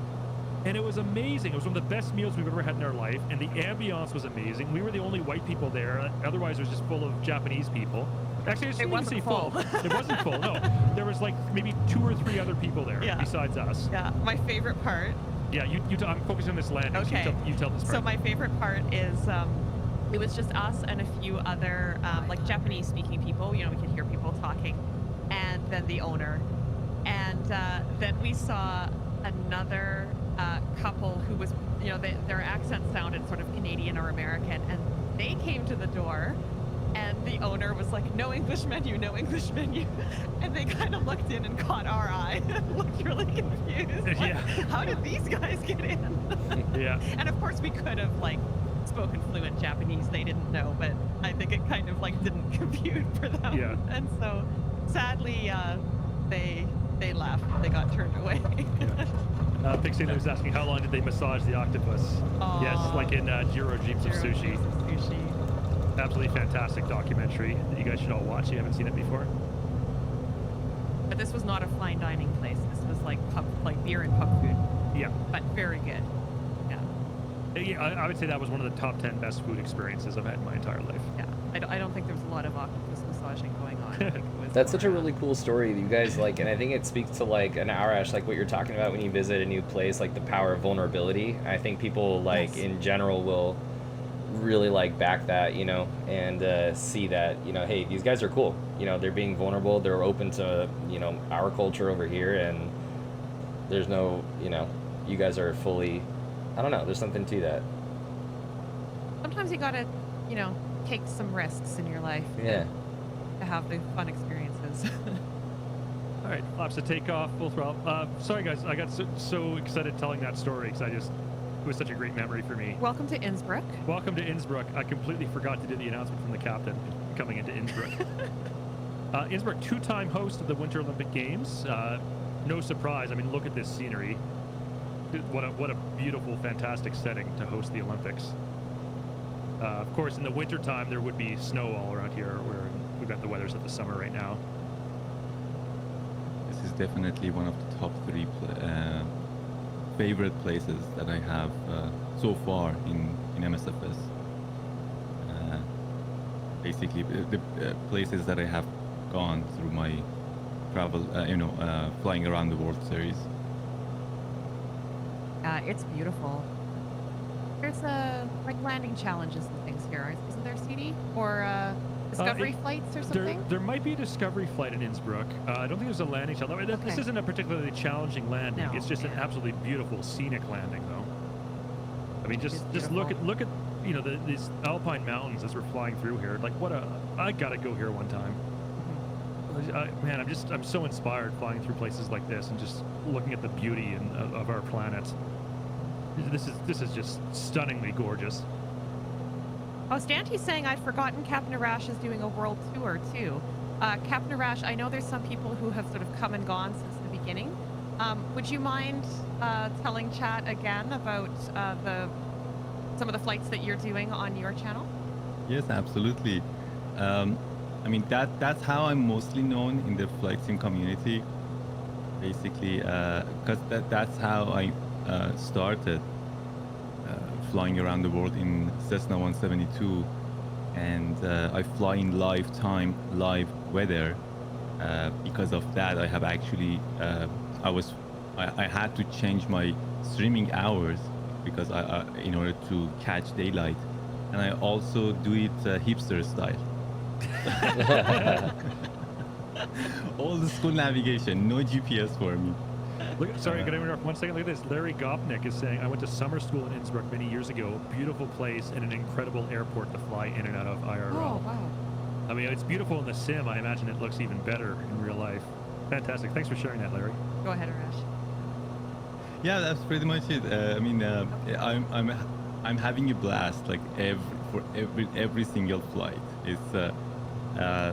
It's just so amazing, and like it's come to a point that whenever I do any sort of flights with like a little bit more modern aircraft that has like, I don't know, glass cockpit or whatever, like if I do an airliner, people ask me, oh, you're not that has GPS on it. Like, I mean, it's like a, I don't know, it's like a blasphemy if I use GPS ever. so yeah, that has become like a signature thing, I guess. That's why we call ourselves the Compass Club. That's actually a name my partner Emma came up with. The Compass Club, because basically taking advantage of old school stuff. That's so great. Yeah, and it's so interesting how you like you use live time and live weather, and then have to adjust and adapt to your stream schedule, and sometimes have actually like canceled a stream because the weather is too bad, or Absolutely. you know, like Yeah. you're actually looking at those real life conditions and not just scheduling a stream and going for it. sometimes I do take risks, like to manageable risks, but like definitely there has been times there was no way I could fly. I have canceled flights. I have rescheduled. I mean, not canceled. I mean, mostly Yeah. just postponed them to wait for better weather. And yeah, and some of my most of my followers actually, I mean, long time followers, I should say, uh, because I started this whole journey during my early morning hours before I go to work, again in order to catch daylight. Well, first of all, I Sorry, had one a second, very just to interrupt you. sorry, yeah, no worries. Stream has been hijacked. Squawk 7500, folks. Nomad Ninja, thank you so much for that raid. Thanks, Great- Nomad. Great to have you here. Hope you had a fantastic stream. Welcome in. Also, thank you for that follow. And Roy Jr., thank you for that follow as well. Welcome in. Welcome to the Frequent Flyer program. Great to have you here. All right. Sorry for interrupting Arash, but I just had to No problem, acknowledge no some problem. things that were happening. Yeah, definitely. But yeah, a lot of like my longtime followers, basically, they are from eastern side of the planet, like Europe, Africa, a little bit farther, because that was their daylight time. And when I had to switch my time, they were not happy about it. They were like oh, but like, we cannot watch your streams anymore. Like, I was like, I know, like that's the worst part, but here's the thing, that's part of the challenge, right? Like, I mean, I've been waking up. I was telling them at the time, I've been waking up for a year, like at 4:30 a.m. for every flight, Wow. to get ready for the stream at 6, and then be done at 8:30 because I had to go to work. Yeah. Wow. That's dedication. Like, I had a very, very tight schedule. Like, I could not go beyond it. I could not go earlier because I mean, that would be too, like, extremely early. Like, I mean, it was already early morning, but unmanageable anyway. But yeah, however, this whole thing has caused. It has had a very interesting. I don't know how to say it, but outcomes. Like, I have been able to meet or get to know people from other parts of the planet that I would have probably never ever talked to or get to know. You know what I mean? Yeah. It's been amazing. I cannot describe. I don't. I can't probably put it into words properly how amazing it is. Yeah, it really opens up the world, like not Definitely. only visually, but then meeting people from all over the place, Absolutely. especially when you, change your hours like that and are able to have other people tune in. Actually, throw it out there. I had a question Oh. about that for you, Arash. Like, with the people that you're meeting on this awesome journey, like around the world, are you? Oh, CD, sorry, I didn't mean to cut you off. No, go ahead. ahead. Oh, for the people that you're meeting, are you able to like make stops like in their countries maybe, and or do anything like that? Sometimes actually that happens.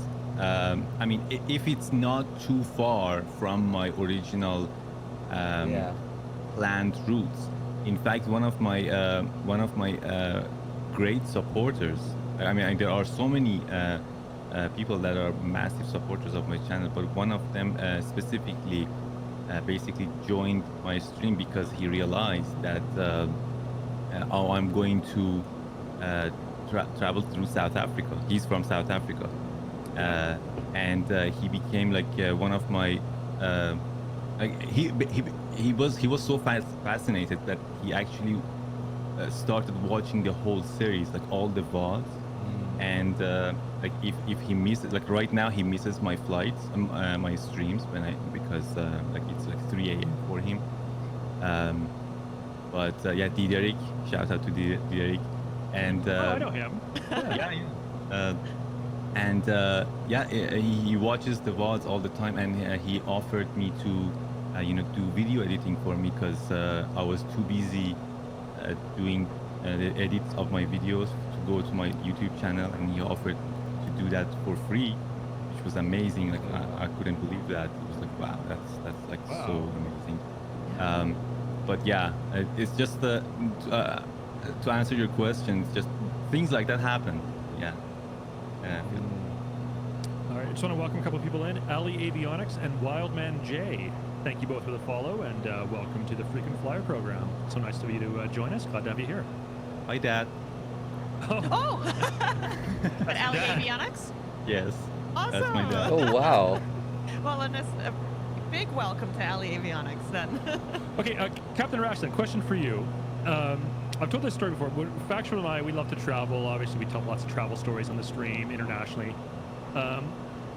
I speak English and French fluently. I speak a little bit of a couple other languages, but not a lot. Whenever I travel, I always make an effort that there's 4 words in every language. Whenever I visit a country, I always try to learn these 4 words in the local language. I want to learn how to say hello, goodbye, please, and thank you. And if you say those 4 words and nothing else, people are so appreciative, and they're really glad that you made the effort, even just to learn those 4. So Definitely. Can we do a Farsi lesson right now? Teach, Absolutely. for your father, like how would I say hello to Ali Avionics in Farsi? If you want to be formal, Farsi is a very specific language when it comes to being formal or informal. If you want to be like very formal and like be very like polite and stuff like that, you would say Dorud. Dorud.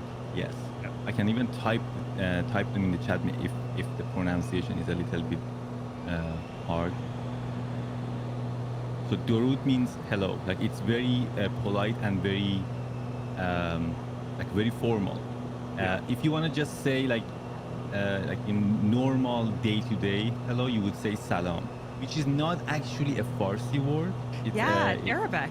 Yeah, it is. Yeah. Exactly. Yeah, it means peace, but it's like one of those words that Farsi language has kind of loaned, because there are a lot of Arabic countries around Iran, so it has entered the Farsi language anyway. But Dorud is like the actual hello in Farsi. Actually, Mr. P says it all the time when I go to his channel. He says Dorud. Well, Dorud Ali Avionics. Yes, and salam. Hello, And hello, and peace. Yes, and we have brought you up to business class. Oh, thank you so much, Factual. Yeah, absolutely. So what was the other words? You said hello, hello, goodbye, please, and thank you. Okay. Goodbye is a little bit more longer. It's Khoda Hafiz. That means God be with you, or God keep you safe. Literally, it means that. I'm gonna post it in chat and then repeat the pronunciation again.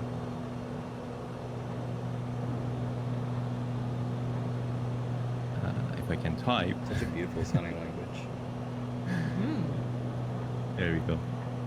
Khoda Hafiz. That the first sound might be a little bit hard for English-speaking people, because when I try to teach Emma, she has problem with the words that have that KH sound. It's basically like Khoda Hafiz. Cool. Yeah. I Khoda took means Hebrew God. in university, so. So there's a little bit of the same. Yeah. Khoda Hafiz. Yeah, Khoda actually you Hafiz. said it very perfectly. Oh wow! Nice, okay. see? Beginner's luck. So yeah, that's goodbye. And then you said thank you. The other one was? Please, and thank you. Is there a please? Yeah, Sometimes- please. Please is Lotfan. Lotfan. Lotfan. Let me type that as well. Lotfan. Please. And thank you is Mamnoon. I've heard that one Mamnoon. before. I have heard that Yeah. one before. Yeah. Actually, that's again like Mamnoon is a little bit formal. In like day-to-day conversations, we actually say merci, which is actually a French word. Nice. Yeah.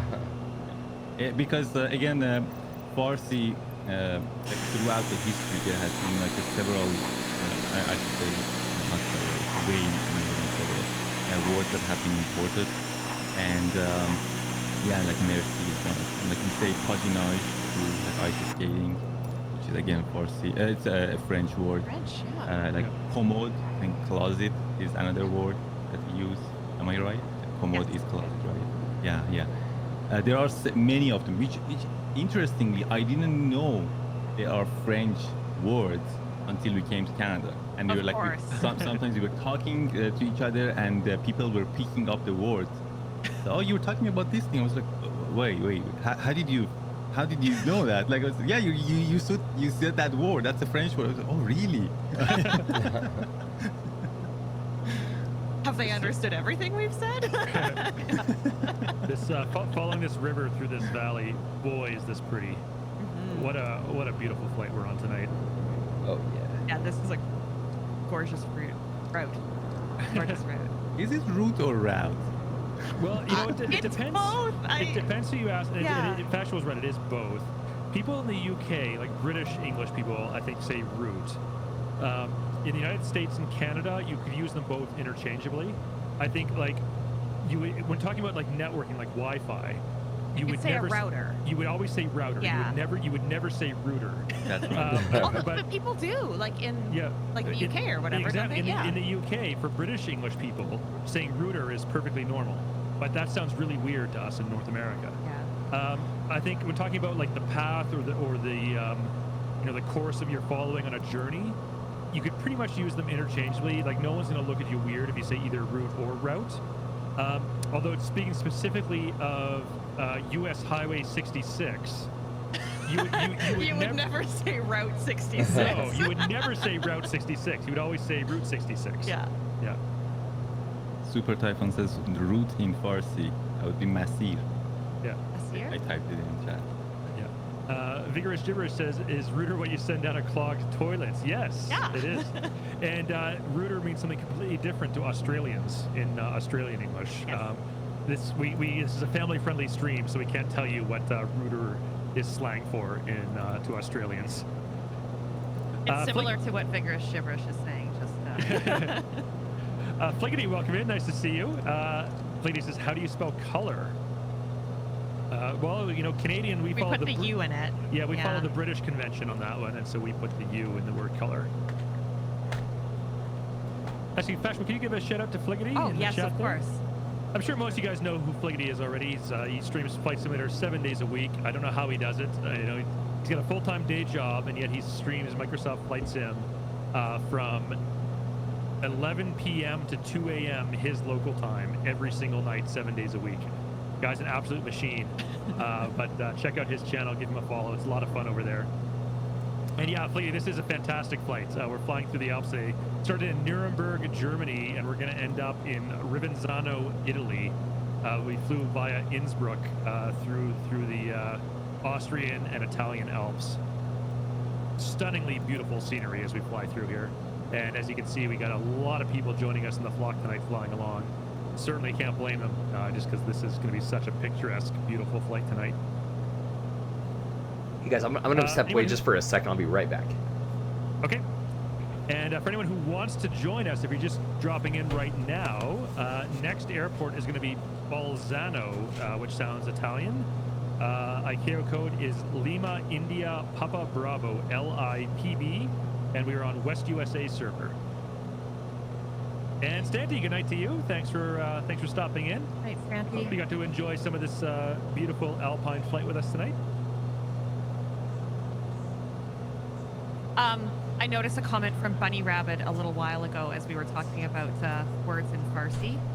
Wants to learn how to say "marry me" in case they run into any attractive bunnies who speak Persian. I don't know if that's, you know, if there's four phrases that we need to know, if the fifth one needs to be "marry me." But You know, when you're traveling and you're a tourist, I don't know if that's so useful. that's a phrase that comes up just all the time. All the time. Yeah. Is that a legit Funny. question or? Yeah. I think it's a funny question. Well, I'll tell you what, buddy.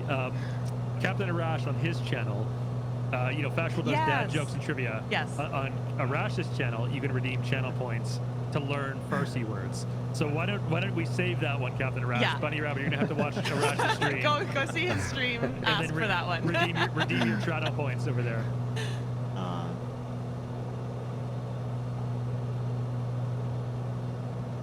It's like maybe in Arrested Development. That's what it made me think of too. Marry me.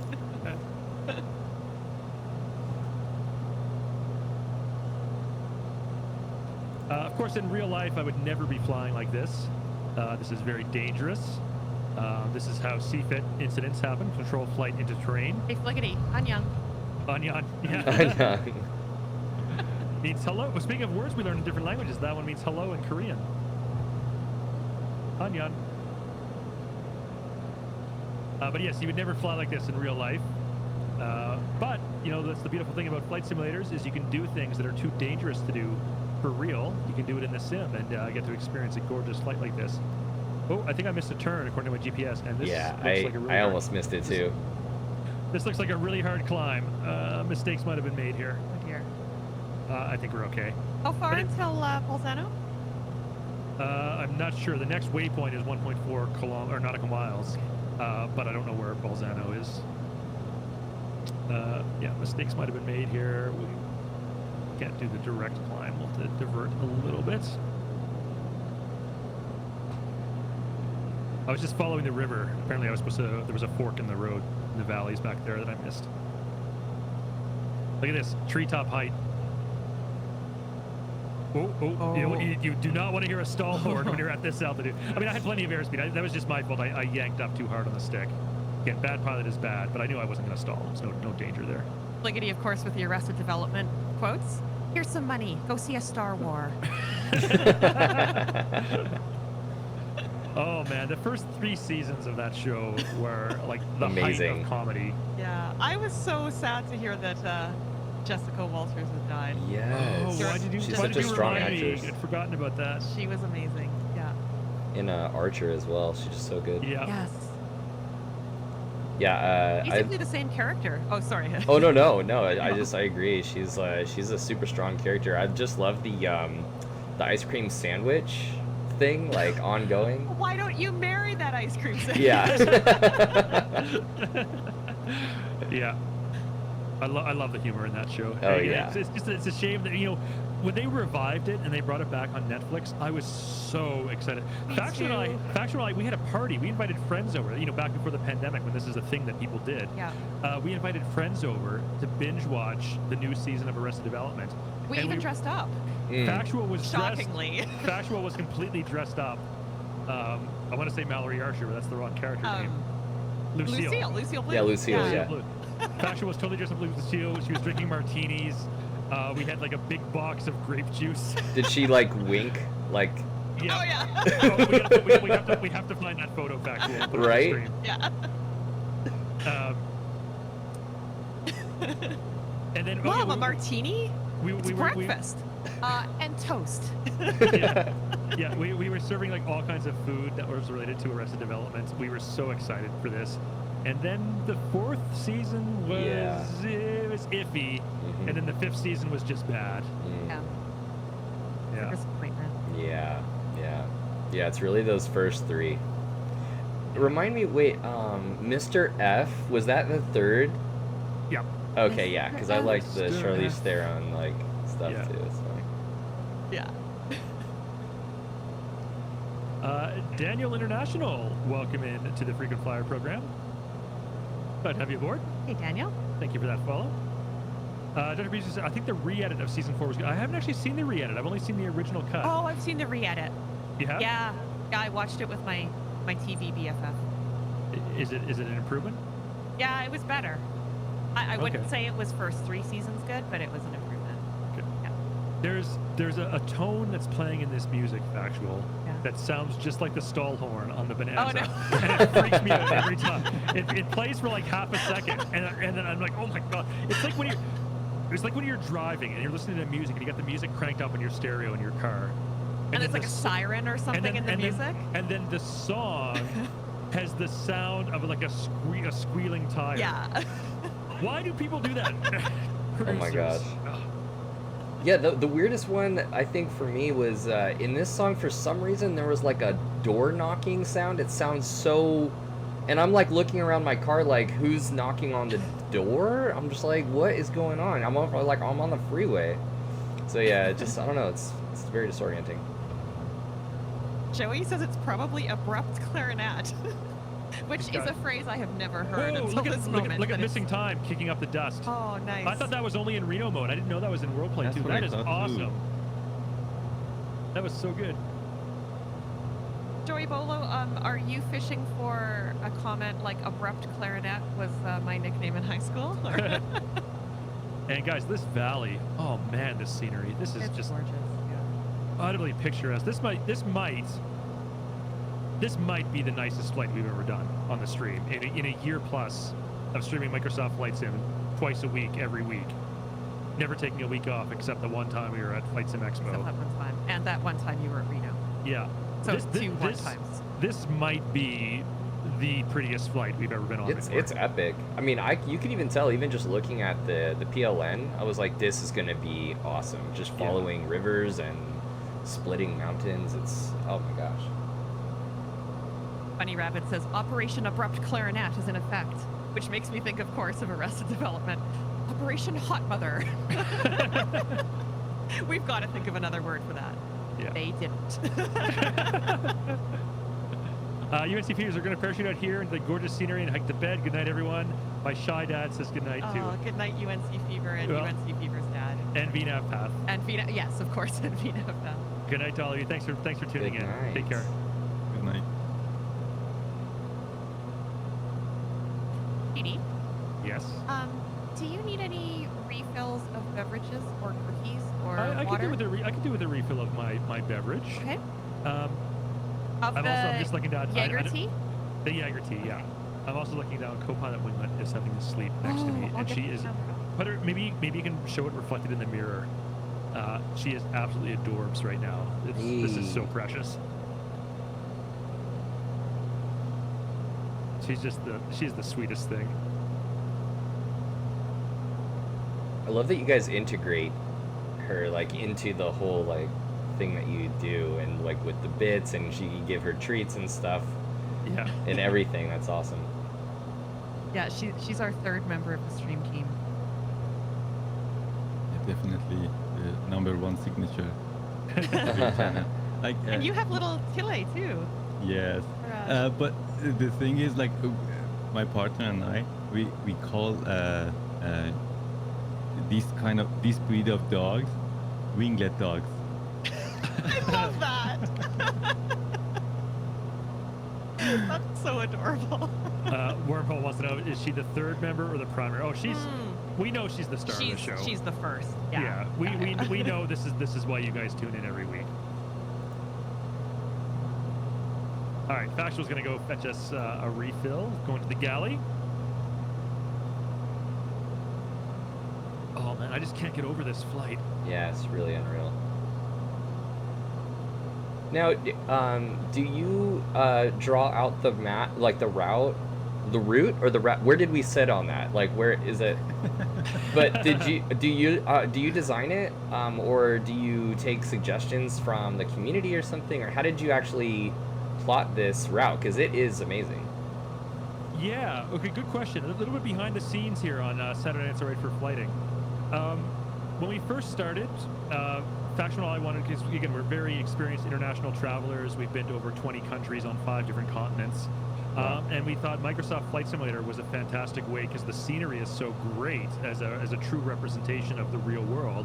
We thought we could use this as a medium to share just travel and adventure tourism stories. And so when we first started the stream, every Saturday, we would basically just recreate one of our trips and just fly that and put photos up on the page. And Yeah. eventually we ran out of places that we've been, and we didn't want to repeat ourselves too quickly. But eventually we will repeat ourselves, because we've got a lot of new viewers that we didn't have a year ago. But we didn't want to repeat ourselves too soon.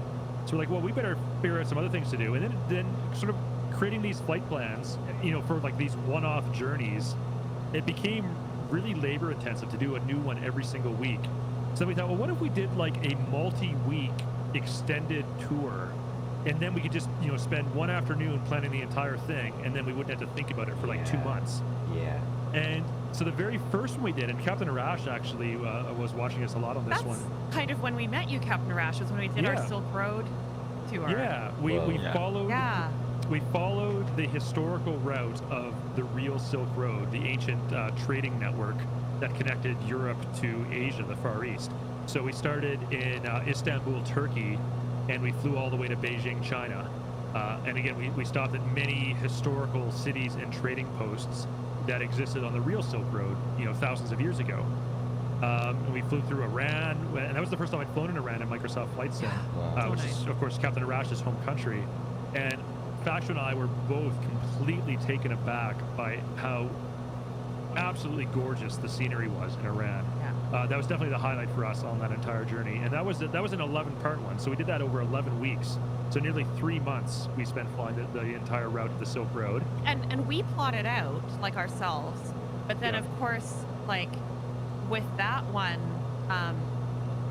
Captain Arash, joined our chat and introduced himself and said, like, I know this area and stuff. And so, and there's a few other cases where that's happened, where then like there's someone in chat who knows way more than we do, and then Yeah. brings so much more to it than anything that we could kind of look up or plan for. So Yeah. that's always the Then our fun next part of it. our next extended tour was the Nile River. We flew south to north, Oh, wow. following the length of the Nile from Uganda all the way to Alexandria in Egypt. Oh my and gosh. Neil Dawkins, welcome in. Welcome, Neil Dawkins. Thank you for joining the Frequent Flyer program. Appreciate the follow. So yeah, we basically we flew poor man's IFR. I follow rivers, following the Nile River. And so that one was easy to plot. I just went to Sky Vector and created custom waypoints. Every bend and turn in the Nile, that was the waypoint. Oh, wow. And because of course it's the desert for most of it, almost all the human settlements are along the river. So there was all kinds of airports all along the banks of the Nile. So we had plenty of places for touch and goes and full stop landings. Wow. And then this Yes, was, the Nile is a river in Egypt. Cool hand.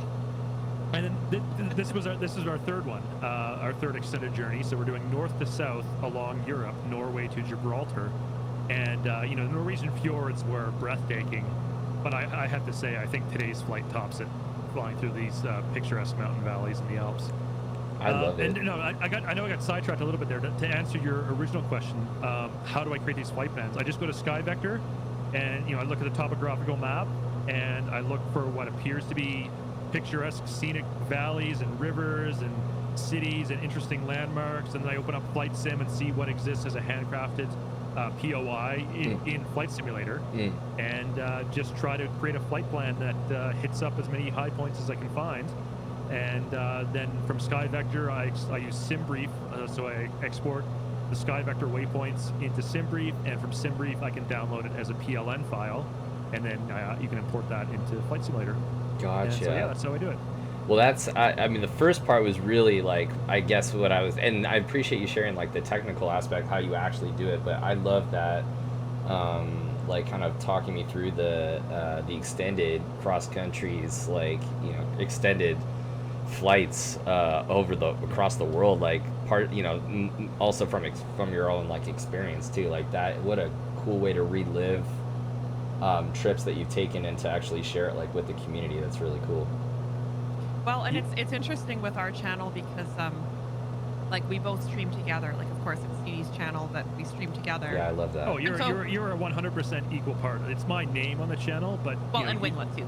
But, yeah. But I mean, I absolutely could not do this without you. But This that's is what a I was gonna- full team effort. That's what I was gonna say is that like when we're not streaming, like we're at home and living our lives, and so it's sort of like a 24-hour mod meeting. Yeah, I love it. I have an idea for the stream. Yeah. What about that? And so in a way, like a little bit behind the scenes as well is that we just sort of go about our lives and like have a conversation where we think of a great idea for the stream, Yeah. just like, hey, take a note, let's incorporate that. And Yeah. so that's been kind of a fun aspect for us. That's awesome. Yeah. I'm loving this music, by the way, Factual. Oh. It's giving me a total Godspeed You Black Emperor vibe. It's just so not Godspeed. So not Godspeed. Sorry. But no, That's I an get inside it. joke, It by is, the way. I'm sorry. Yeah. Literally no one watching this stream right No, now I got know that it. joke, except for Just me. you. This is still the suspense. No, I'm liking it.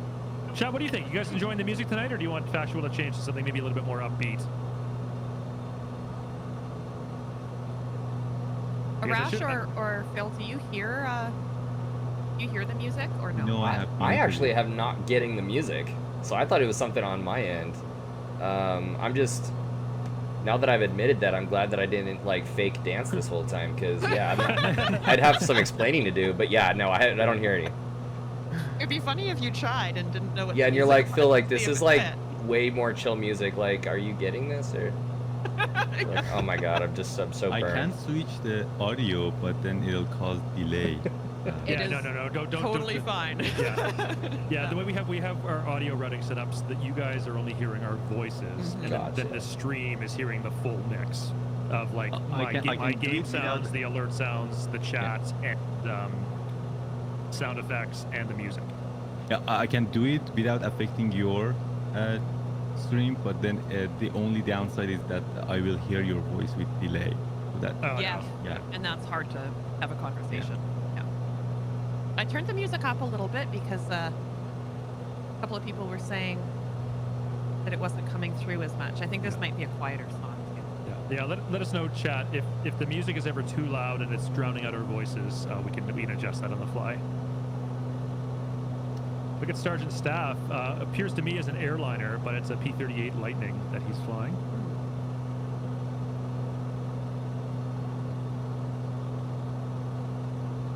I was gonna say, see, because I'm like watching your stream as well right now, and I was gonna say that airliner is getting whipped around pretty good.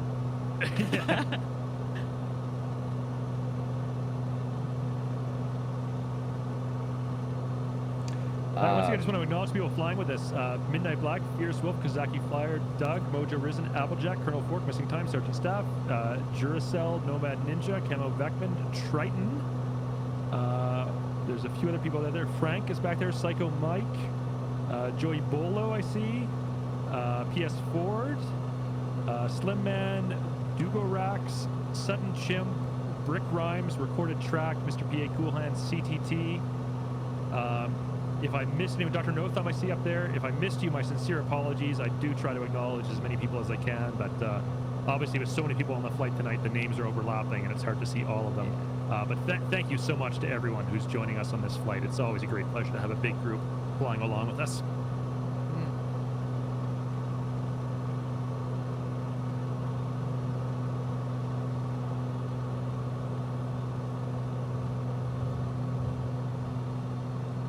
So Clipwing Pilot, I was just going to ask you a little bit about some of the things that you share on your stream, Sure. because as a CFI, teaching flight as you do in real life, some of the things that I've really enjoyed on your stream are some of the ground school kinds of lessons, and how you make it really interesting. Like I remember the video about how air would actually like go over a cheeseburger, or looking at some of the aircraft or some of the spacecraft from Star Wars and how Yeah, that was a how fun they one. might fly in real life and that kind of thing. So how do you approach your streams and what you choose to do? Yeah, that. Oh, sorry, stand by once. I got to put a pin sorry. on that. I was not paying attention. We got a touch and go here. Announcement from the captain. Ladies and gentlemen, once again, this is the captain speaking from the flight deck. We are just about at Bolzano, and we'll be preparing to descend and land here momentarily.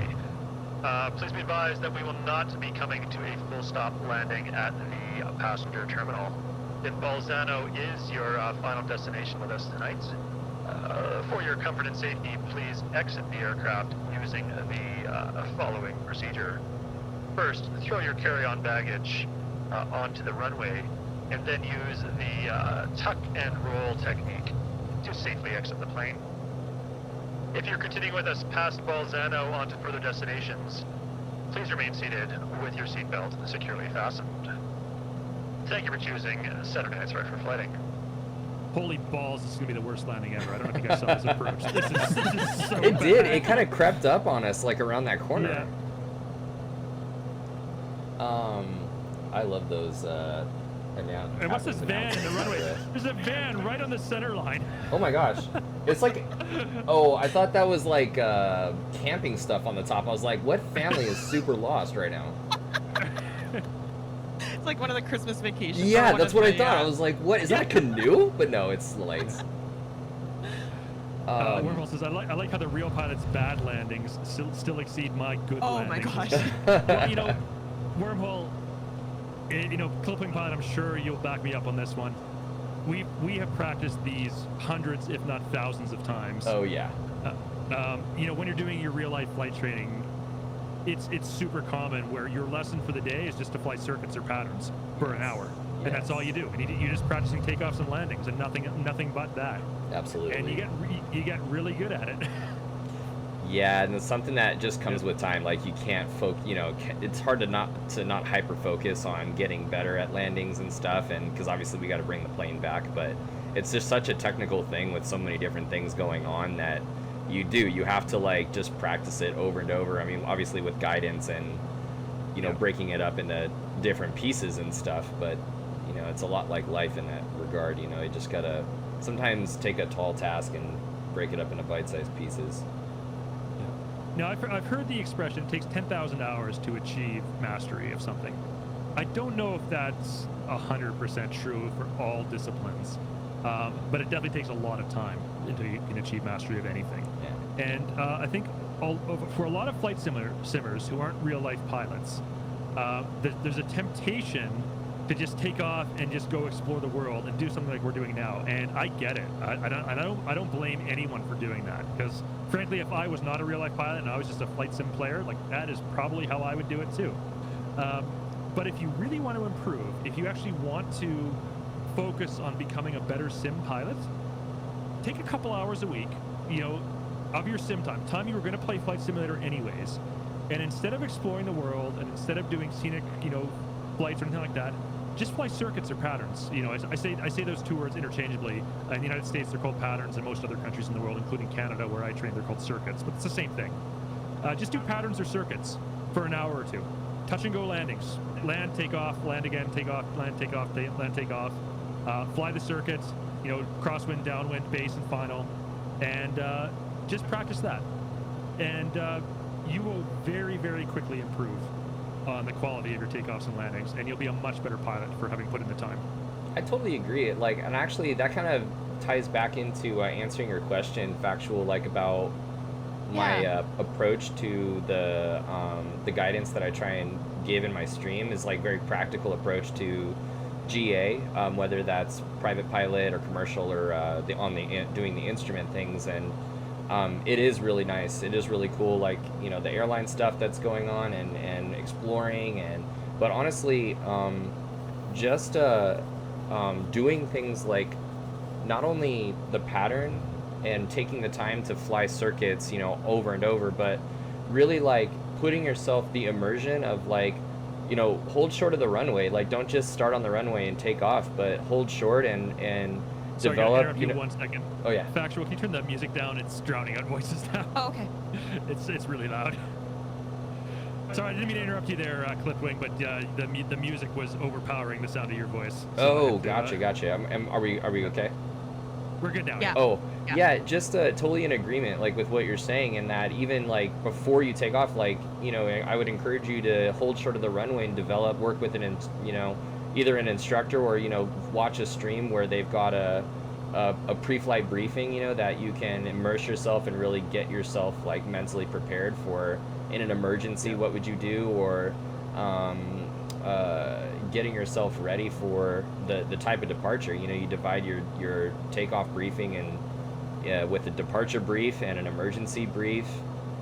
So I think like what CD is getting at is like disciplined, you know, work. You know, disciplined, like not repetitive necessarily work, but you do actually, you know, you're encouraging these people to do reps. Disciplined means a lot of different things that I think the sim is a great place to be disciplined. Discipline means getting the reps in, and I think also, you know, before you get in the air, don't just, you know, get in the air right away. Like really develop a good briefing and you know, a good cockpit flow. Maybe start with the airplane off. You know, learn the takeoff sequence or the startup sequence and things like that. There's so much to flight sim, even in GA, that can be done before you even get in the air. Sim is amazing. Yeah, 100% agree with that. Fashion, I think you might have overdone it on the music. I'm not hearing it at all. Okay. we gotta find Baby Bear here, just right.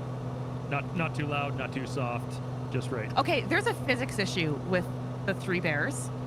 Yeah, put a pin in that because there's a couple things in chat I want to address first. On the Not topic right. on the topic of like practicing landings. Yes. So Duracell is a good comment here, and this actually ties in directly to what Clipwing was just saying a moment ago. Some friends who go to the gym say Wednesday is legs day. I used to say Wednesday is landings day. Yeah. Ah. So any gym rats out there, you guys know you never skip leg day. Everyone knows that, right? Hey, So, Aviator, thank you for that upgrade to business class. Aviator, thank you so much for that sub. So yeah, you never skip leg day. So treat flight simming like you would going to the gym, like being disciplined about it. Yes, have fun doing it. Do enjoyable activities. Do Reno air races. Fly through the Alps. You know, buzz the tower in an F-18. You know, mess around. Do stuff that you're going to enjoy, but also dedicate maybe 1 hour, 2 hours, 3 hours, whatever your personal time allows. Dedicate maybe 20%, 30% of your sim time to just practicing, doing lessons, doing flight lessons, do the in-game tutorials that Factual's doing on Thursdays now. There's also resources online, like there's YouTube videos, there's payware add-ons you can buy that are flight training. Like do some of that, and you get in it you get out of it what you put into it. So if you make the effort and really focus on learning and try to become a better pilot, your flight sim experience is gonna be immensely more enjoyable than if you just take off, poke a hole in the sky, don't really know what you're doing, and then come crashing down. And Captain Bombasso. Thank you for Welcome in. bombastically entering our stream. Welcome in. But again, like what we do on the stream here, like we started on the runway, engines powered on, like not cold and dark, not at the parking ramp. You know, we didn't do a checklist or a startup procedure. These are all things you do in real life. We don't do that on the stream because I've done all that so many times in real life before. The way I look at it is I've sort of earned the right to skip that and just jump right to the fun part. And for those of you who are watching the stream, the more entertaining part. But I think, again, going back to what Clifton was saying, if you haven't spent literally hundreds of hours doing that in real life before, make the effort. Like do it in the sim, and you will be a much better sim pilot for putting in the time. And your experience as a simmer will be immensely more rewarding once you have mastered all the proper procedures and techniques. Yeah, you said it really well earlier that you get what you give, honestly, and I keep telling students that you get what you give, you know. And aviation is a really cool thing in my experience. Like it gives it back, you know. If what you put in, if you want to put discipline in there, if you want to sit, you know, there in your sim with a knee board and a notepad and take down the ATIS and get on with VATSIN or get on with Pilot Edge and really work the air traffic control, like add that to your workload. Have a nice solid pre-takeoff briefing and have a briefing as you're coming into the airport, you know, and enter the pattern correctly, and you get it back, you know, and you will be a better pilot. Yeah, and like that ridiculously bad landing that I did at the last touch and go. By the way, I'm not going to do an announcement for the captain. We got another touch and go coming up imminently in 3 nautical miles. I just don't want to abandon this. Yeah. Like I'm on final already right now. I should say that ridiculously bad approach. If you guys watched, I actually did a nice landing. Like I was wings level. I was on the center line. I touched down nice and smooth, good airspeed. I didn't stall. You know, it was a really nice touch and go. I can get away with doing that because I've mastered these techniques to a certain degree. You know, there's always different degrees of mastery. There's always someone who's way better than you. You're always learning. You're always getting better. But I was confident enough in my own abilities that I knew I could do a really, really shoddy steep turn or turn onto final, very, you know, aggressive approach and still land it nicely and touch and go and be safe and take off again. In real life, there's no way I would do that. 100%. I would have gone around. I wouldn't have even attempted that landing in real life. So CD, But in the sim, you know, I'm just confident enough in my skills that I know I can get away with that. a couple of things, CD. One, CTT is saying the next runway is bumpy at the approach end. Okay. And also Slim Man has said, I see Captain Arash still goes through all the C-172 checklist after 160 plus flights on his world flight.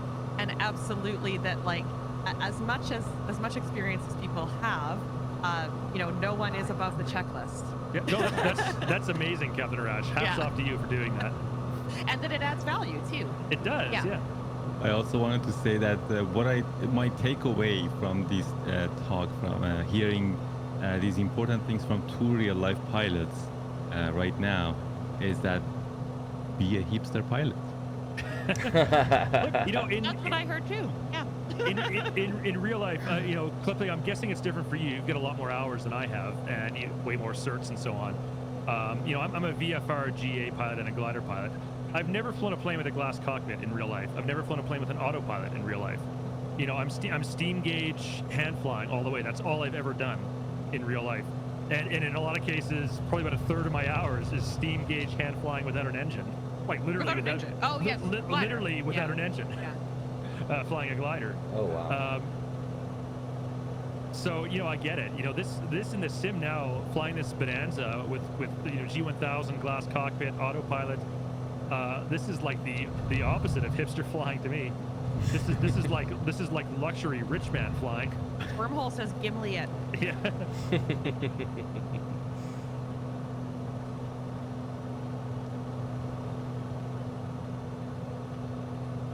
Speaking of all these, I'm so excited for you, Factual Goal, for your discovery flight. That is gonna be awesome. Like, Yeah. absolutely. One week from I tomorrow. am too.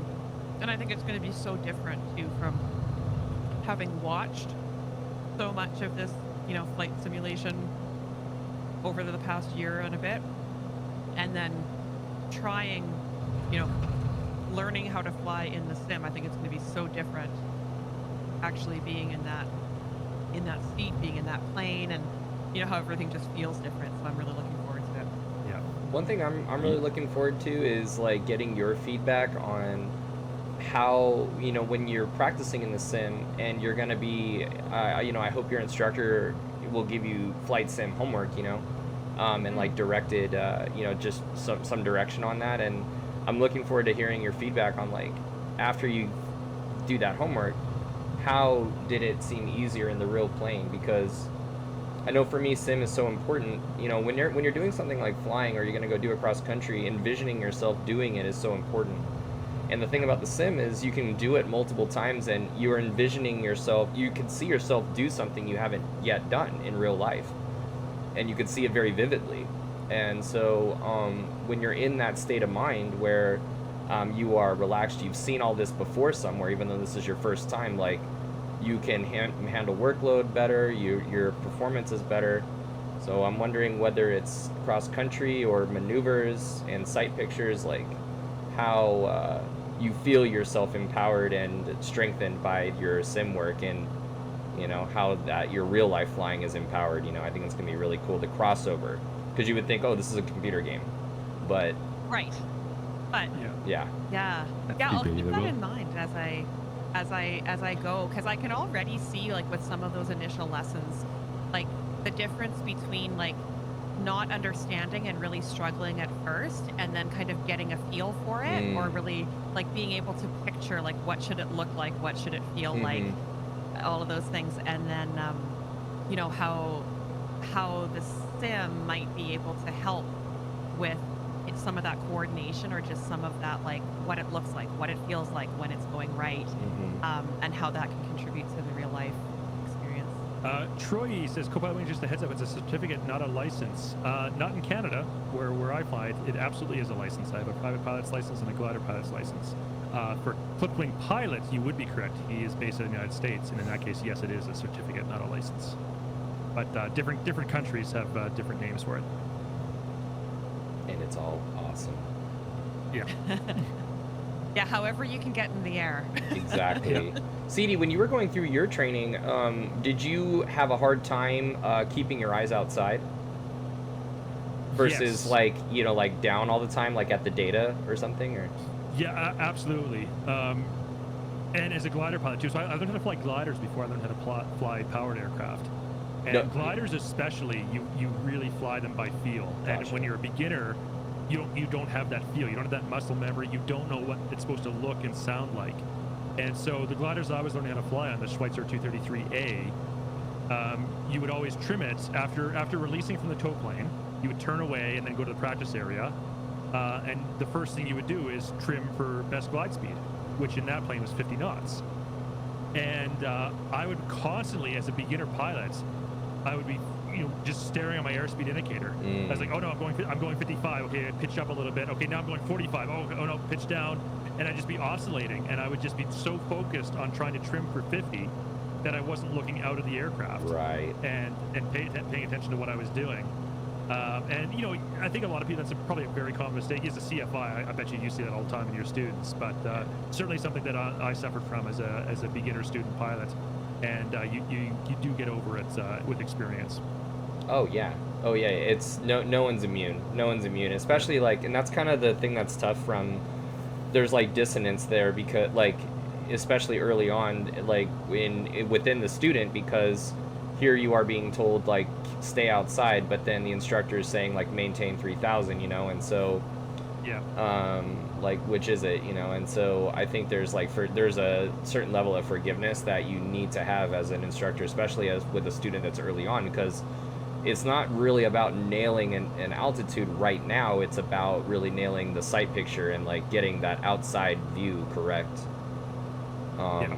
The horizon with respect to where the nose is, or if you're looking at the pattern, for example, and you're in you were probably in a low wing airplane, so you're looking at the runway going through the wing to know the distance away on the downwind and stuff. So that's really what it's about, and that can be really hard, because all of the moving needles and everything in front of you, it's a lot to look at, but apparently none of it is what you want to be looking at. So yeah, that can be tough. I know I struggle with that as well, like in my private, definitely.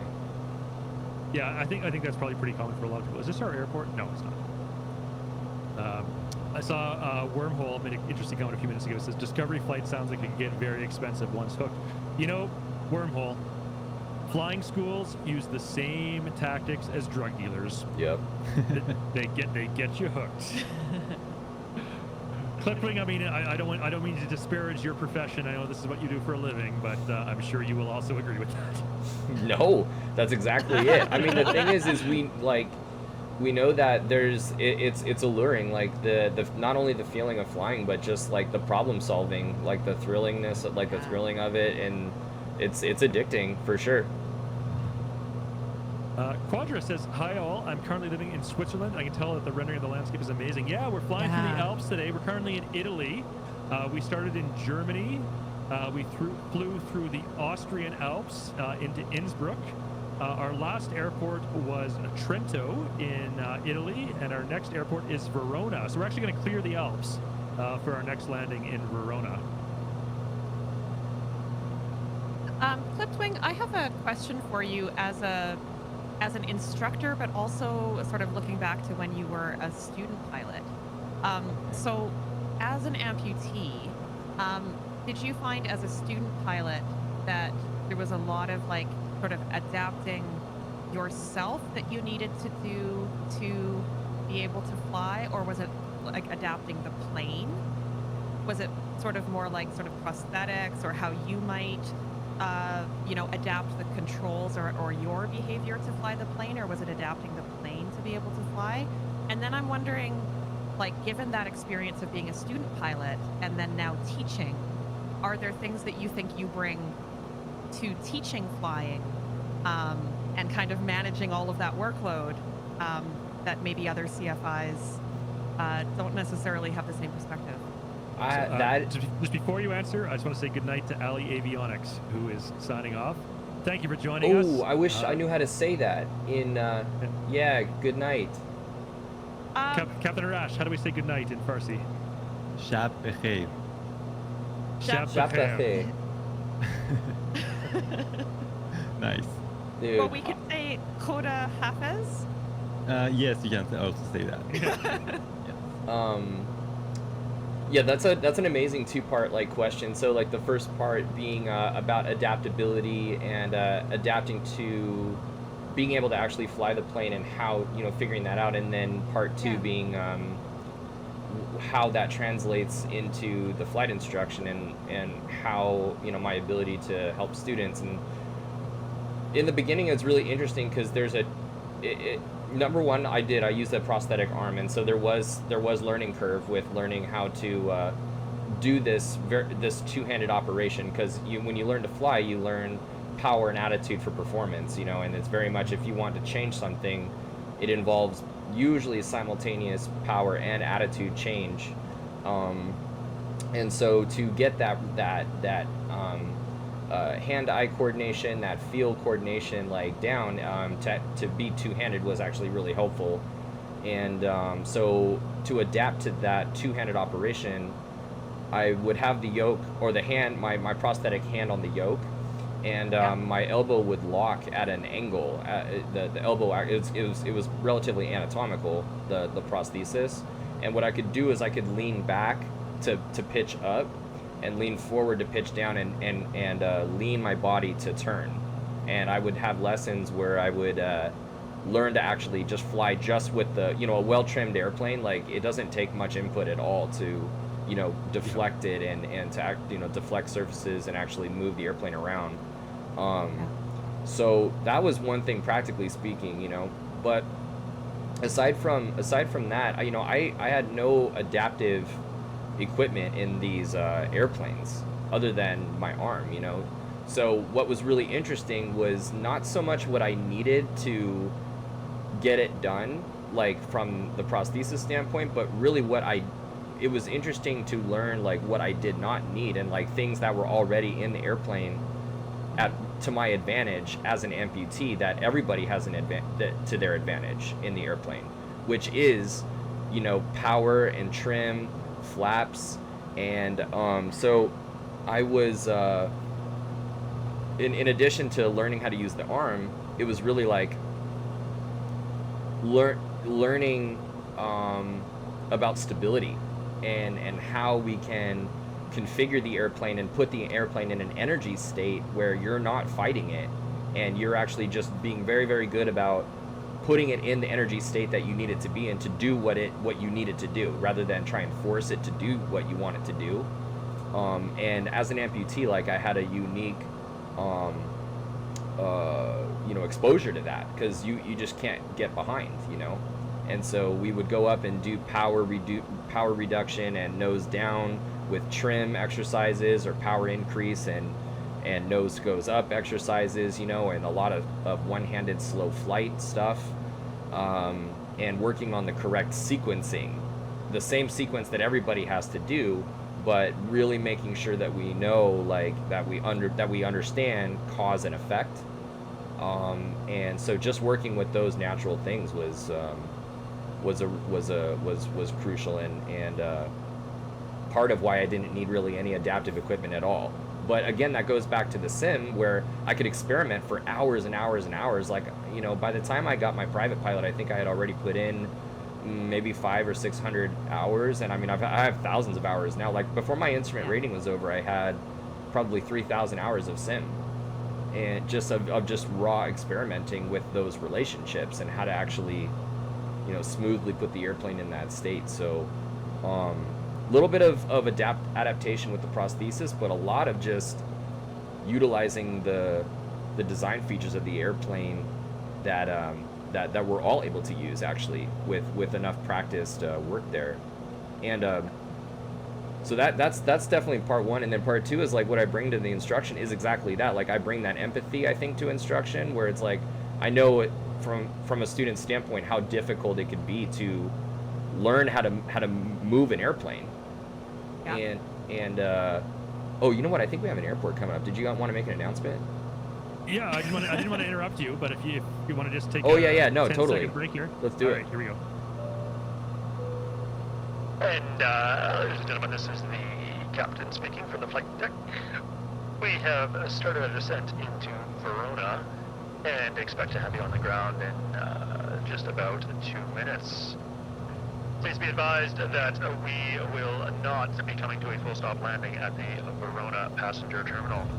If this is your final destination with us tonight, for your comfort and safety, please exit the plane using the following procedure. First, throw your carry-on baggage onto the runway, and then use the tuck and roll technique to safely jump from the airplane. If you are continuing with us on to Piacenza or other further destinations, please remain seated with your seatbelts securely fastened. Thank you for choosing Saturday night's Alright for Fighting. All right. Ludwig, this is a fantastic conversation. I'm absolutely fascinated by everything you're saying. I just want to address a few comments from chat. I want to say hello to Bryce, first of all. Yes. And hello to Sky Command. Welcome in. Atomic Terrapig is saying, will instructors take students that don't plan to get a license? I would love to try a landing, but don't see getting a license. Yeah, you can do a discovery flight. You absolutely can do a discovery flight. You probably couldn't do like actual flight lessons if you weren't prepared to do the entire thing. Like they're not going to teach you how to like just do a landing and nothing else. At least I wouldn't think so. Correct me if I'm wrong there, Clipwing. But discovery flight, you can absolutely just jump in and do one-off flights. That happens all the time. Yeah, that'd be an interesting case. Like if a student said, "Hey, listen, I'm gonna be honest. I don't want a license, but I flight sim a lot, and I'd like to see how it feels, maybe across 5 lessons, and just to get an appreciation." I'd be like, "Let's do it." If it was well understood, and then I'd be like, "Okay, that first one, let's see what you got." And the instructor knows like right away if your rudder work is not there. And if you're on, final for the runway and the nose is going all over, no, like that's not. We need to like step in and do it together. It's not going to be like no, but that'd be interesting. And knowing that if you had like 1,000 hours of sim and you've never flown an airplane before and you wanted to see how it actually translated, I'd be like, dude, I want to see how it translates. Let's do it. There's another really interesting question. It's scrolled off my screen right now, so my apologies. I can't remember who asked this, but I thought it was a great question. Someone was asking, who makes the better students? People who are confident before their first flight, or people who are nervous before their first flight? Oh, that's Nomad Ninja. It was Nomad Ninja. Yeah, great question, Nomad.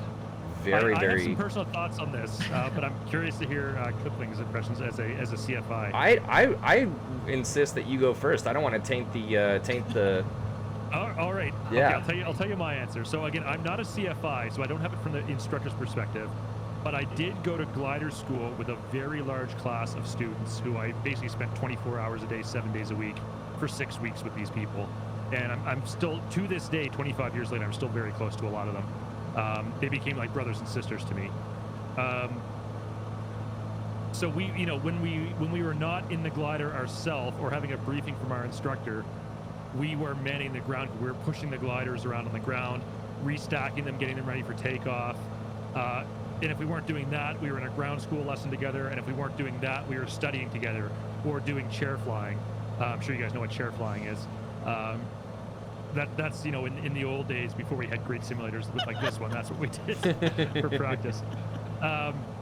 So I became extremely close to a lot of these people. And let me tell you, we knew even as students, we knew relatively early on who were the better students and who were the worst students. As I make a really bad landing, that was don't copy that one, folks.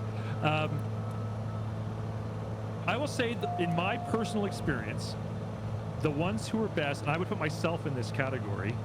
I was one of the top students in my class. I don't want to brag or anything.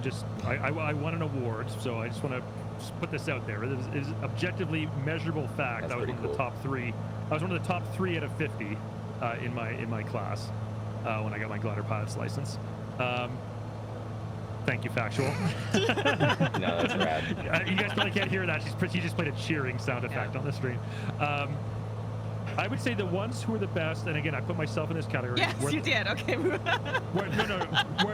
the ones who were confident, who had worked hard, who had put the effort in, who had really paid attention in ground school, who spent a lot of time chair flying, but also had a healthy respect for the aircraft itself, and knew that flying on the ground and flying in the plane are not the same thing. So I'd say, yeah, be confident, but also, again, healthy respect for the danger, and you don't know everything, and you will find out very quickly when you're in the air how little you actually know. CD, can we do a just chatting stream one of these days and do chair flying? Yeah, sure. That actually sounds kind of cool, but sorry, you're at. I have a question for Phil. Oh, sure. I mean, I'm not sure if I should ask this question or not. I'm just worried to get too personal or something, but you don't have to answer this question. Because after your accident, did you have any problem with like the medical, like the certification and all sort of stuff like that? I'm so happy to answer that, and then I do want to like speak to what you were talking about as well, CD, because I'm totally in agreement with you. It's very important, but zero problems with the medical. And I've had people get in touch with me on Instagram or on my website or even on Twitch and say like that, ask me that same question. They're not sure if it's even for them because they doubt that they could pass the medical exam. And I'm like, dude, like I had no problems. Like, you just go in and they're going to test you for everything else and your ability to see, what's your depth perception, can you see color, can you, how's the other functionality, and then you could do whatever training you want. Up until pre-solo, you don't need your medical. You could just do whatever training. I did get my medical first, just to make sure. And so once you're ready for solo, all I needed to do was go up with the FAA to with an inspector to demonstrate my ability to do all the pre-solo maneuvers competently and safely. Not even to check ride standards, of course not. You're pre-solo, they're not going to be like, hey, so can you, to no standard like that. And once they saw that I could do, and I put a lot of work in to make sure that I could do that, but once I could just show them, and they were extremely patient, tolerant, it was a great day. It was a really easy day. I mean, of course I was nervous, but no problems with the medical, no problems. And what that document is when you go up with the inspector is the statement of demonstrated ability, a SOTA. It's an additional hoop that you have to go through, and that's what validates your medical. So as long as the any conditions on your SOTA are met, then your medical's valid, and if your medical's valid, then you can be PIC, under the certain conditions under the regs. But yeah, no problems at all. Very, very easy. Nobody got in my way. No one was like exclusionary or anything like that. It was a really great process, actually. That's very I was the hardest on myself. I every step of the way I doubted my ability to do what I've done to get to this point right here. Whether it's I have my multi-engine land, my double I, being a CFI and a double I doubted myself the whole time. The FAA has been on my team like the whole time. That's very interesting, and to be honest, it's very inspiring. I don't want to take this go sideways from this very informative and amazing conversation. But I just want to mention that why I asked this question. Oh, sure. Is because I grew up since I was a little kid. I wanted to become a pilot, but I didn't become one right after high school. Because of wearing glasses at the time. When I graduated from high school, I wasn't in Canada. I was in Iran, and the national airline of Iran, they were hiring for pilots, but and it was for free. You could literally become a pilot without spending any money. But it was basically like the military service here. Right? Yeah. You had to sign a contract and put service for so many years, and as a result of that, they wanted the best of the best. So you had to have like 20/20 vision. Gotcha. And I took that no as like that's basically my faith. Like I cannot become a pilot. Like I didn't pursue it. I didn't, you know what I mean? They always say that they don't take no for an answer, but Sure. I did. I literally did. Sure. And that's one of my regrets in life. Like I mean, I'm not. I took a different path. I went to university for other things, and I loved what I studied for, but that that the fever of becoming a pilot has always been with me, and just hearing your stories and like similar stories is just so fascinating and so inspiring. Well, that's like it's that. Thank you for sharing that, and it's so touching to hear that you're able to hear in my story, echoes of things and that you've experienced and feelings that you felt along your own path, and that it can hopefully awaken some kindling that you might still have there, because to get the fire reignited, because you absolutely can do it. And especially, I mean, this is like the best time to do it, because not because of the pilot shortage and none of that, just with things like what we're doing right now with flight sim, your ability to practice and your ability to get in front of the plane, your ability to be disciplined and to work harder than those other pilots that are even getting those jobs, or that, whatever, like you can work harder than them, you can be faster than them, and it's just also not the case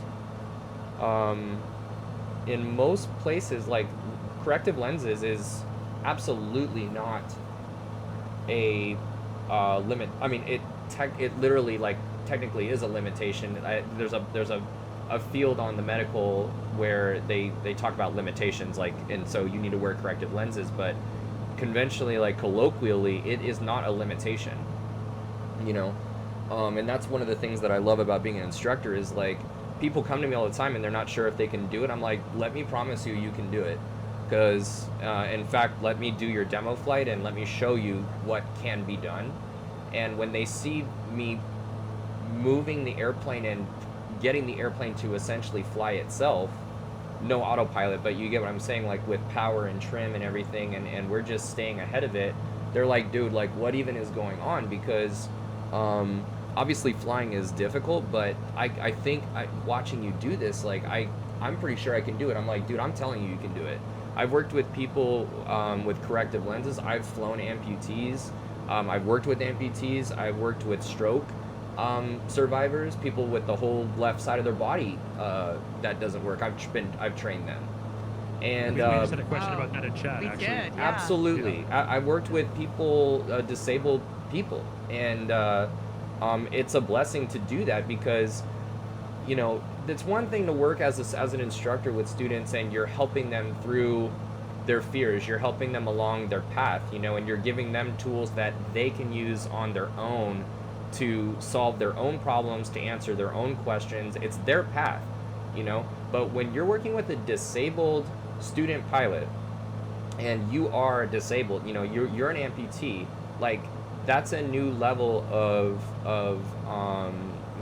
like tools that you're giving them to overcome certain things in their life.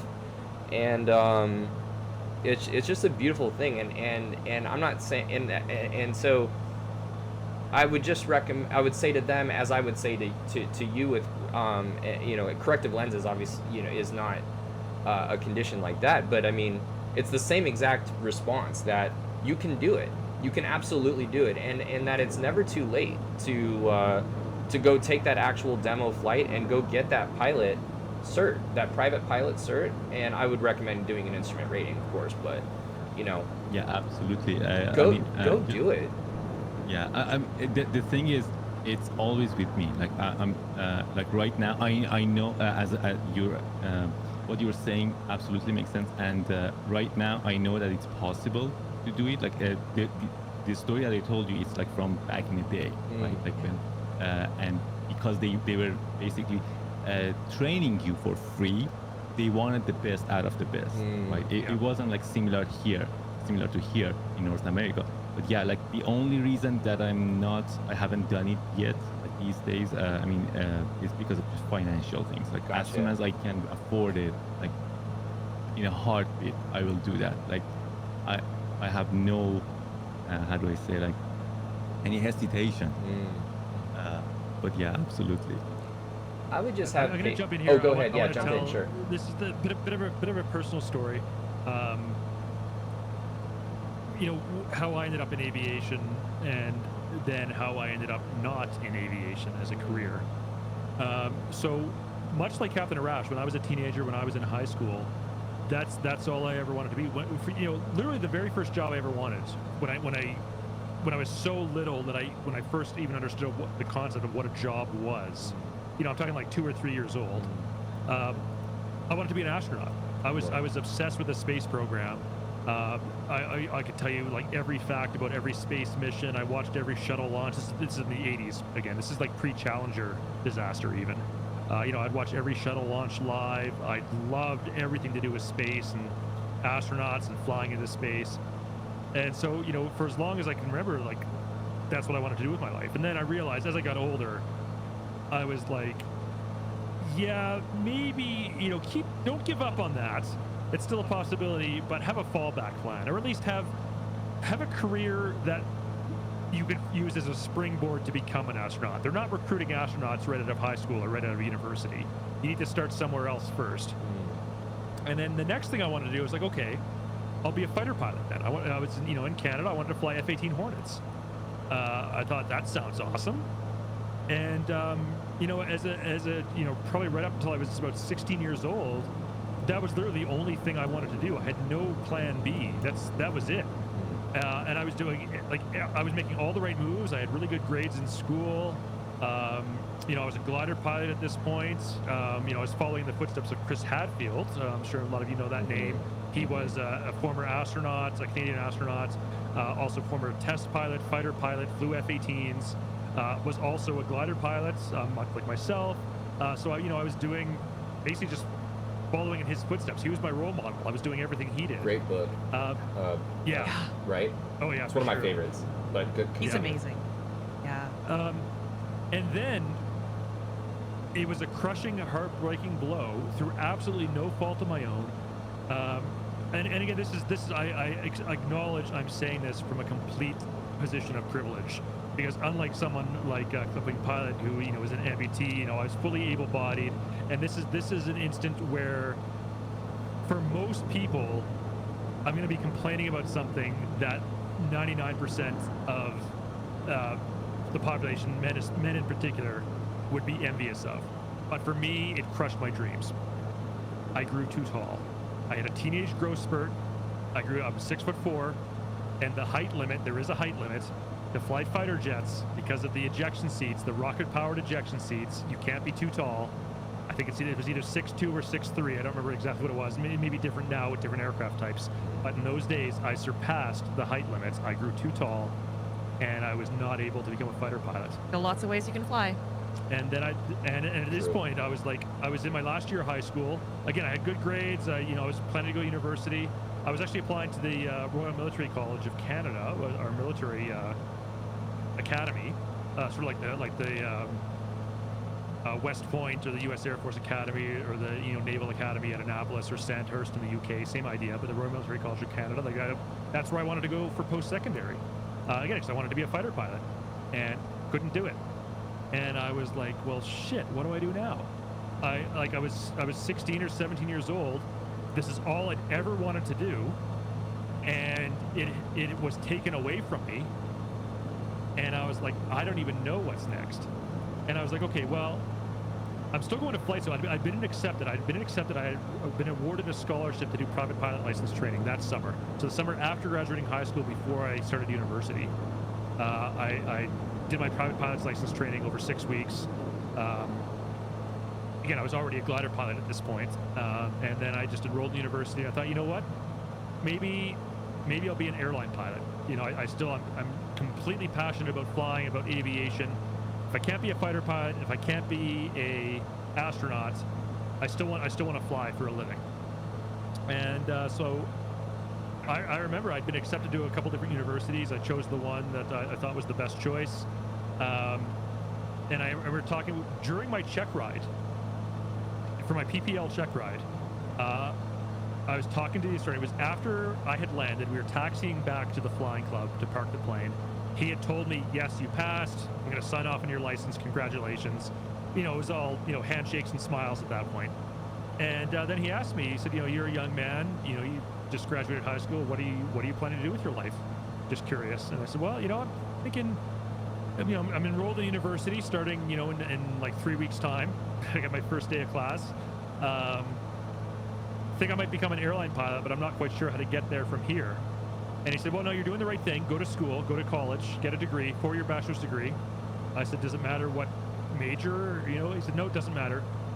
Just do your 4 years, graduate. He said, every time there's an opening for a first officer position at an airline, there are going to be hundreds, if not thousands, of pilots who meet the qualifications who apply for that position. And you need something that's going to set you apart. They all have the minimum requirements. They all have the hours. They all have the certifications and licenses and ratings and everything else.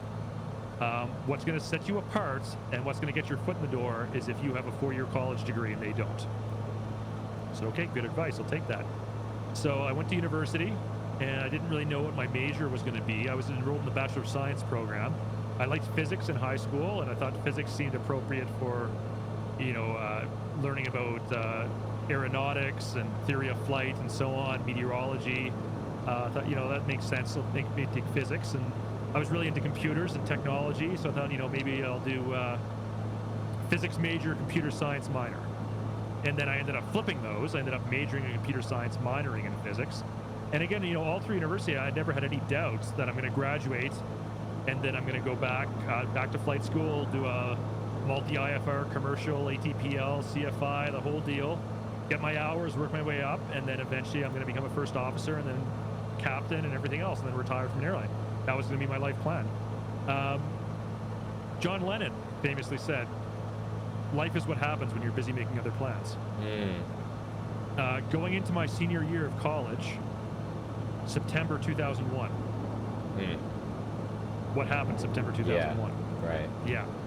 Okay. So 9/11 happened, and the global airline industry went into a much like now with COVID-19, a periodic downturn where they were saying demand for pilots is going to be greatly reduced. And I was like, okay, you know what? This is temporary. Things are going to return to normal. The industry is going to recover. You know what? I've got a degree in computer science. I like technology. I like computers. What I'm going to do, I'm going to take a few years. I'm going to get a job in information technology, and I'll save some money. And then once the global airline industry rebounds and recovers, then I'll go back to flight school, do the multi-IFR commercial, ATPL, CFI, whole 9 yards. And then I'll proceed with my career as a airline pilot. And again, life is what happens when you're busy making other plans. I moved to Calgary from New Brunswick. I got a job here. Met Factual Gull, fell in love, got married, bought a home, and you know, things kind of fell by the wayside. Plans change. Yeah. And you know, I was at the beginning of 2021. You know, I'm in my 40s now.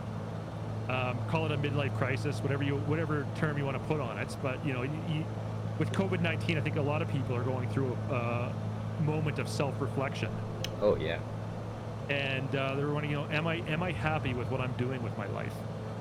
And you know, I looked at my job at the, you know, in enterprise IT. I've been 19 years in this career, and I've had several promotions. I'd like to think I was pretty good at what I did, but I was deeply unhappy. You know, you spend a very large percentage of your life doing your career, doing your job, and if you don't like what you're doing, that's gonna really weigh on your mental health. And you know, I got wondering, I was like, I've got a good job. It's got great salary, good benefits, you know, good pay. I don't work lots of overtime. I don't work evenings and weekends. I work Monday to Friday, regular business hours. Like for 99% of the population, of the global population of the entire world, this is the dream. This is what people want with their life. Why am I so unhappy at this? Right? It's just, it was you know, it was a real big moment of self-reflection. And then I was like, you know what? I need to make a change. I need to do something. Happiness isn't about money, and it's not about being comfortable. Exactly. It's about finding meaning and doing something Oh that yeah, you like. that's it. And being comfortable is important, obviously, and so it's not like put yourself and your family at risk at all costs. Meaningful but work though. Yeah. meaningful work is so important. Yeah. And so I realized, like, you know, you get a pandemic self-reflection moment. I was like, I got to make a change. This is not what I want to be doing. You know, I'm in my 40s now. I probably got another 20 to 25 years left of my working career, and this is not what I want to be doing for the next 20 to 25 years. And I was like, well, what do I want to be doing? It's too late. I can't be an airline pilot anymore. I'm too old. Even if I were to go to flight school and do multi-engine IFR, commercial, ATPL, CFI, built up the hours, you know, by the time I actually had the qualifications needed for an airline to hire me as a first officer, I would almost be at the mandatory retirement age. So that's not happening. Ziax, welcome. Thanks for that follow. Hey, welcome in. Thank you for joining the Frequent Flyer program. There's just so much So I knew that. to do though. There's just so many different, because I had a similar, not to cut you off, but just to say really quick, like I had a student that was a similar situation in a lot of, there are a lot of, there's obviously a ton of uniqueness in what you're saying, but in terms of you know, life happening multiple times and age being possibly a confliction by the time of it, at the end of it, you know, and I'm giving this guy his instrument rating training, and he's saying, I don't even know if I'm belong here, because like what's at the end of this road here? And I'm like, dude, listen, if the airlines is not everything, you know, there's plenty of 135 out there, there's plenty of commercial jobs out there to fly. So I just would encourage you, you know, to look, you know, that there's so much more out there than that. Obviously, you know, you're aware of that, but yeah, I mean, I would love, you know, there's so much more out there than airlines. Yeah, like there's no reason to sort of discount every path because one path Yeah. doesn't work. Yeah. And also Invictus, welcome. And thanks Invictus, for thank you for that follow, and welcome to the Frequent Flyer program. So yeah, so you know, I really took stock of my life, and I was like, well, what do I do? I mean, you know, I like video games, I like travel and tourism, I like food and dining. I like my wife. Yeah, of course. I mean, that goes without saying. Thank you. Not in that I was order. like, you know, what kind of skill? You know, at this point, I've been streaming on Twitch for a few months, and I was, you know, moderately successful at that. You know, I was building up an audience, and you know, I'd like to think people enjoyed what we were doing, and I was like, you know, what kind of skills do I have that I can like I want to do a complete career change, like not just change jobs. I want to change careers, and that's harder to do than it sounds. And I was thinking, like, what's the Venn diagram? What's the overlapping circles of like exploring the world, travel and tourism, video games, aviation, you know, like Twitch streaming, and you know, interacting with the community. And then it dawned on me, is like, I should work for Microsoft Flight Simulator. How do I get that job? I want that job. That's what I want to do. How do I do that? And so I started making connections, you know, with other streamers, with people on the Flight Sim team. Jane, I don't think she's watching right now. She's on vacation. Jane is my absolute superhero. She has been a huge champion of me ever since she first met me, and you know, she invited me to guest co-host once on the official channel back in October 2020. Oh, wow. And honestly, that was my big break. You know, you hear about actors having a big break, like the one moment in their career that sets them up. For me, that was it. Was making that connection with Jane, getting the opportunity to co-host the official Community Fly-In Friday once as a community guest in October 2020. And then she liked the job I did, and so she kept inviting me back whenever I was able. And you know, I kept networking, and I built up that connection. And through Jane, I met some other people who worked on the Flight Sim team. And then an opportunity came along where there was an opening on the community management team for Microsoft Flight Sim, and Jane reached out to me. She said, "Hey, here's this position that we're hiring for. I think you would be great for this. You should apply." And I was like, "Yes, yes." Where do I sign up? And I think part of this, CD, like, I think, you know, part of what you're talking about, there's an element here of, like, don't give up on your dreams and, like, try, you know, if it seems like something is difficult, like having a career in flying. That's not necessarily the case. Like there might be other ways of doing it. But even if it isn't the case, even if you're making other choices in your life and being a commercial pilot isn't it, there's also other ways to have that meaning that flying might, or that experience, and have other ways to bring that into one's life and do it, even if it's not in sort of the most obvious way or the most traditional way of having a job as a commercial pilot, which is what you thought you might do as a kid. Biomat, thank you for that. That's super follow. well Welcome said. to the Freaking Flyer program. From a third person's point of view, I can tell that based on what I've heard, you have done the absolute correct thing. Yeah. seedyL. Because I've met Juliet Papalima and Eldoret Mama, and My parents, by the way. Yeah. Yeah. For anyone who doesn't know. and they told me that they have never seen you so happy in your life, like because of your new career. Yeah. No, it's true. When I was going through this period of self-reflection, Captain Bombasso, we just did a touch and go from Lima, India, Mike Sierra on West USA server not too long ago, and we're currently en route to our final destination, Lima, India, Lima Hotel. So if actually we can put that in chat, Lima, India, Mike Sierra. You might need to use slow mode to catch up. We're going Lima, India, Mike Sierra to Lima, India, Lima Hotel on West USA server. Yeah, so when I was going through this period of self-reflection on, what am I doing with my life? One of the sort of mental exercises I went through is like, picture yourself at age 20. If you could have a conversation with yourself at age 20, and your younger self asks you, what are you doing with your life? What's your career? What's your job? Would your younger self be happy with the answer that you gave to that question?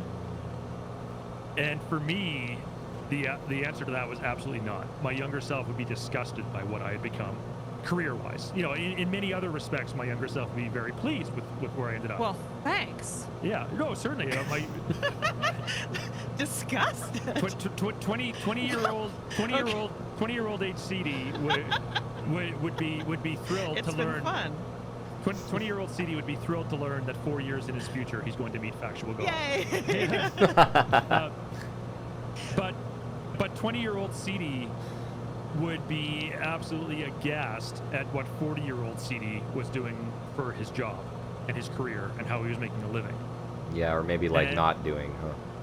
Yeah, and it was like, Yeah, what are you doing, man? Like, No, and I hear, and I don't mean that to be Yeah. a joke. Like, I mean, I know, I No, I totally get it, identify. yeah. Like you wanted, Yeah. these. It's yeah.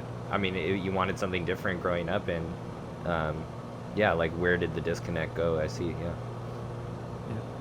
But I agree with factual, and I think Captain Arash has it right as well. Like I think it's about fulfillment and doing something meaningful that you can like pay it forward, and that you can, by you doing something like your product, whatever that is, can be taken by, you can impart that onto somebody. They can take that and do good things with the tools that you give them. They can do good. They can do better for themselves. They can make a career change, or they can find new interests, or that they can be better, better problem solvers, or best, and I think that's what it's about. It's about meaningful work. But what does that mean I know to me, it's like being in a position to give, and by giving, like, impart tools and resources to people that they can take in their lives, and it can just proliferate, and you can just give, and you can like be that change, that this like whole world really needs. I think, I know for me as an instructor, like that is one of the best aspects of this job is giving, and like giving tools and helping people along a very difficult, arduous path that they are not confident that they're able to go down. Or for you, CD, like in factual as well, like as streamers, like you are producing and providing a place, like a community for people to come together, be positive, to you know, have refuge. I think in a lot of their lives, you know, to like come and we could all hang out together, and you know, especially CD like being like intimately like involved in Microsoft Flight Sim, like you help connect people with that product and that experience, and I think that's what it's all about, you know, and that you've been able to find all of those, the intersection of all of those different spheres. Yeah, Arash has it right. You got it. You're doing it right. Also, we're coming up. I know you got to make the announcement. Yeah, we got 8 miles to go, so it's another minute or two before the. You know, these talks are like, they always end up so anticlimactically with the. Yeah. Well, you know, you mentioned something. I just want to grab on this. I think this applies to both of our guests here, Captain Arash and Clipping Pilot. You talked about, you know, being positive in the community. I love our community. I love the Flight Sim community. I love the people who have found our channel and come back here stream after stream. And who we have found their channels. Let me look right to the camera here. I'm talking to. No. This is a serious moment. I'm not joking around here. I'm talking to you, the viewer, the person watching the stream right now. I love that you guys are here. I love that you show up, you participate in the chat, you fly along with us, or even if you just lurk. You know, I really appreciate everyone who's here. And there was when I first started Twitch, I knew nothing about Twitch. And again, I'm not a boomer. I'm like literally not a boomer. But I got a bit of the boomer mentality in that I had no idea what Twitch.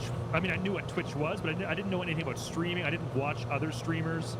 I didn't understand the culture of Twitch.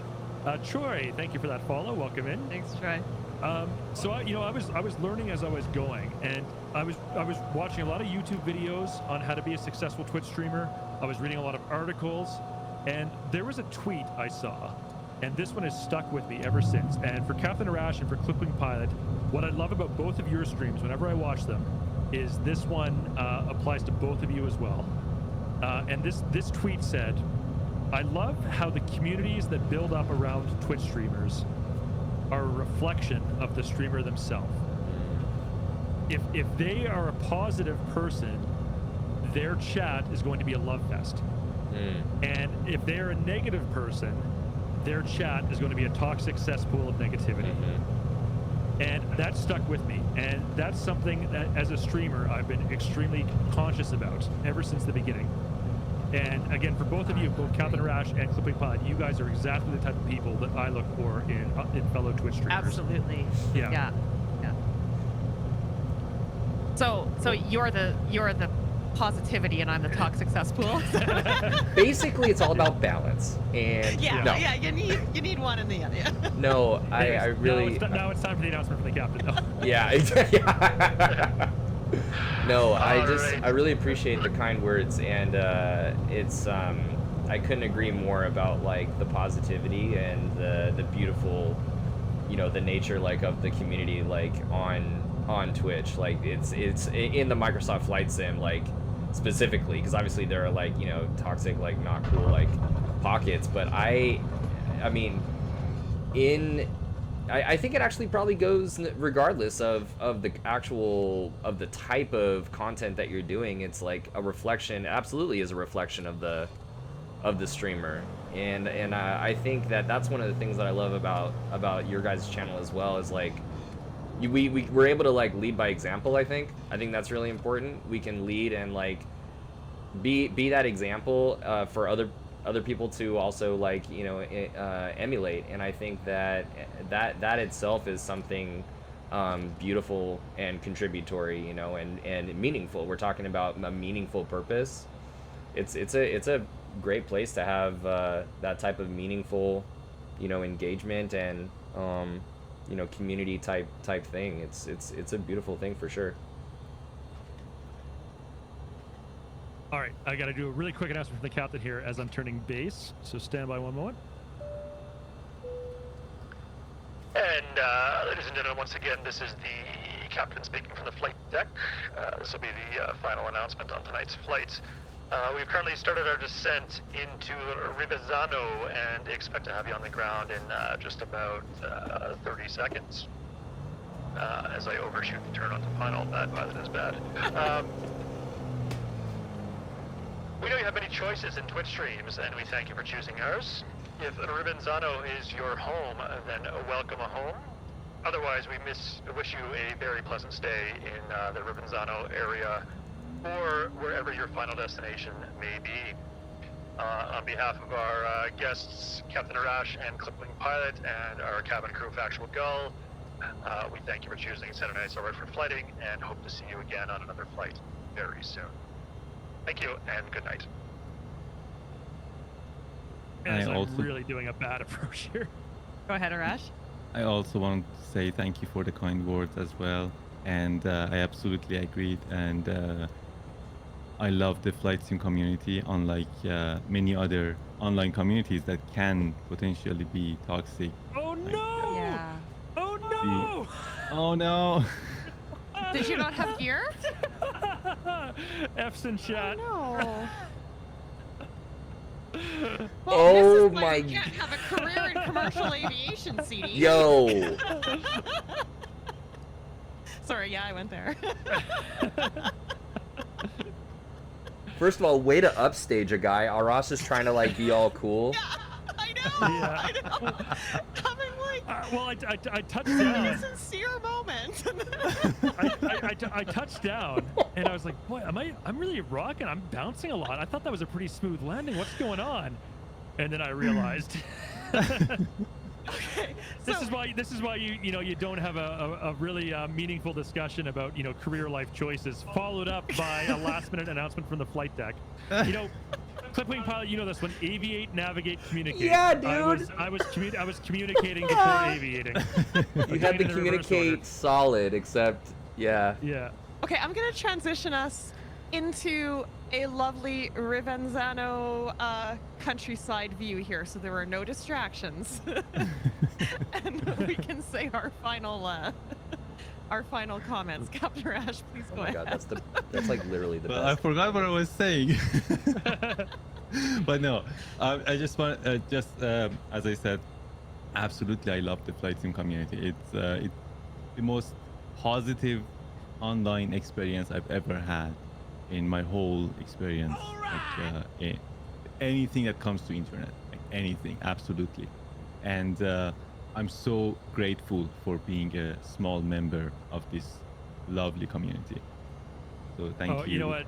I don't think you're small at all. I think both of you. Mhm.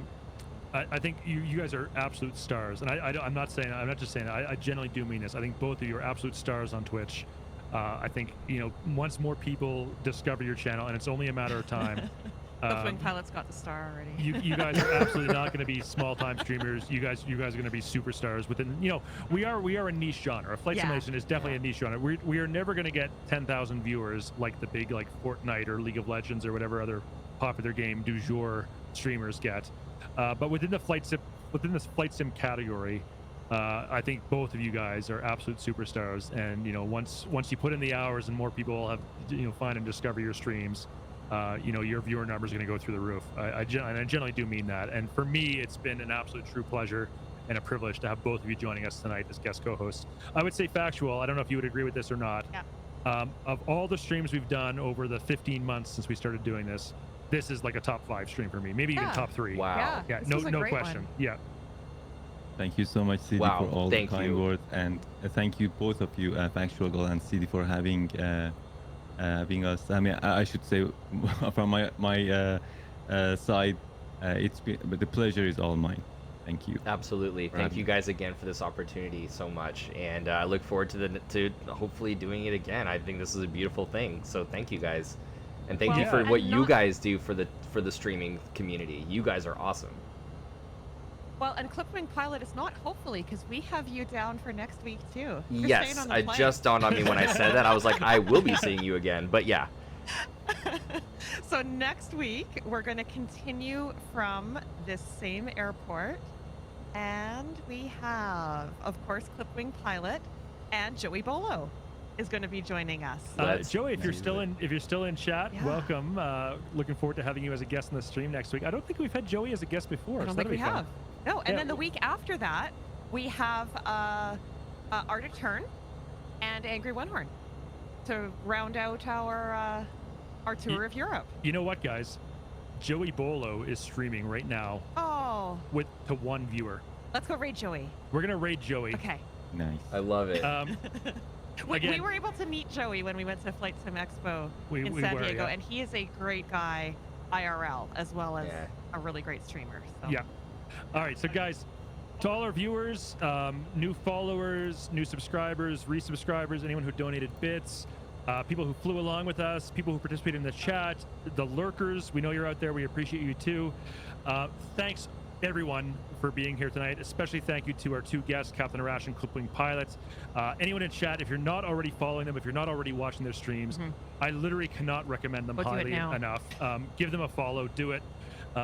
They're absolutely, some of the best flight sim content creators on the Twitch platform. And again, I'm not just saying that because they're here in the chat with us. I genuinely do mean that for real. But we're gonna sign off here. We are gonna go raid Joey Bolo, Yes. and we're gonna be back tomorrow. Believe it or not for flight sim though. We have got our trivia show. We've been off for about a month or so, but Yep. we've got the grand finals. All the marbles are up tomorrow. Ooh. We've got Crunching Tiger, Hidden Griffin, Hape Siam, and Gabriel Against Oh, GFP. Captain Bombasso. Thank you Oh, so much thanks, for that time, Captain sub. Bombasso. Really appreciate that. Yeah, we got Crunching Tiger, Hidden Griffin against GFP, James and Andy. This is the grand finals. The winner of tomorrow's match will be the winner of the entire season of What the Flock online Twitch trivia. That's coming up at 3 p.m. Eastern Time, noon Pacific Time, 2000 Zulu Yes. tomorrow. So be sure to check us out for that. Then we're back again on Monday, 3 stream days in a row, if you can believe it. Monday for Reno Air Races, right here in Microsoft Flight Sim. Anyone who wants to come in and play along with us and race with us, now's your chance. And then back Thursday after that for Factual Learns to Fly. I'm going to be doing a lot more practice between Factual's- then and now. Is it your fourth flying lesson This now? is at my this- third, Is it your third? fourth. It's your fourth, yeah. I was gonna say you did basic lessons, then Yeah. you did powered off landings, then you did power on landings. Yep. So you've done 3 so far, and you got your 4th lesson coming up. Yeah. So Actually, that's you're on gonna kill Thursday. it. You're gonna kill it. It's gonna be. Oh, thank you. Oh, it's dude. It's gonna I be am awesome. so grateful for the supportive chat because that could be terrifying otherwise. All right, but now it's time for us to go. Yep. Again, thanks everyone for being here, especially to our 2 guest co-hosts. We're gonna go raid Joey Bolo. To borrow a line from Captain Seppi, you don't need to stay there for hours. You don't need to watch his entire stream, but at least stick around for 5 minutes. Say hi. Hello. Say hello. Give him a follow if you're not already following him. Blow up his chat. Make him feel appreciated. He's a great guy. We'll see you tomorrow, guys. Good night. See ya. Good night. Bye bye. Okay. Our voices are not on the stream, and I'm going to cut the stream pretty quick anyway.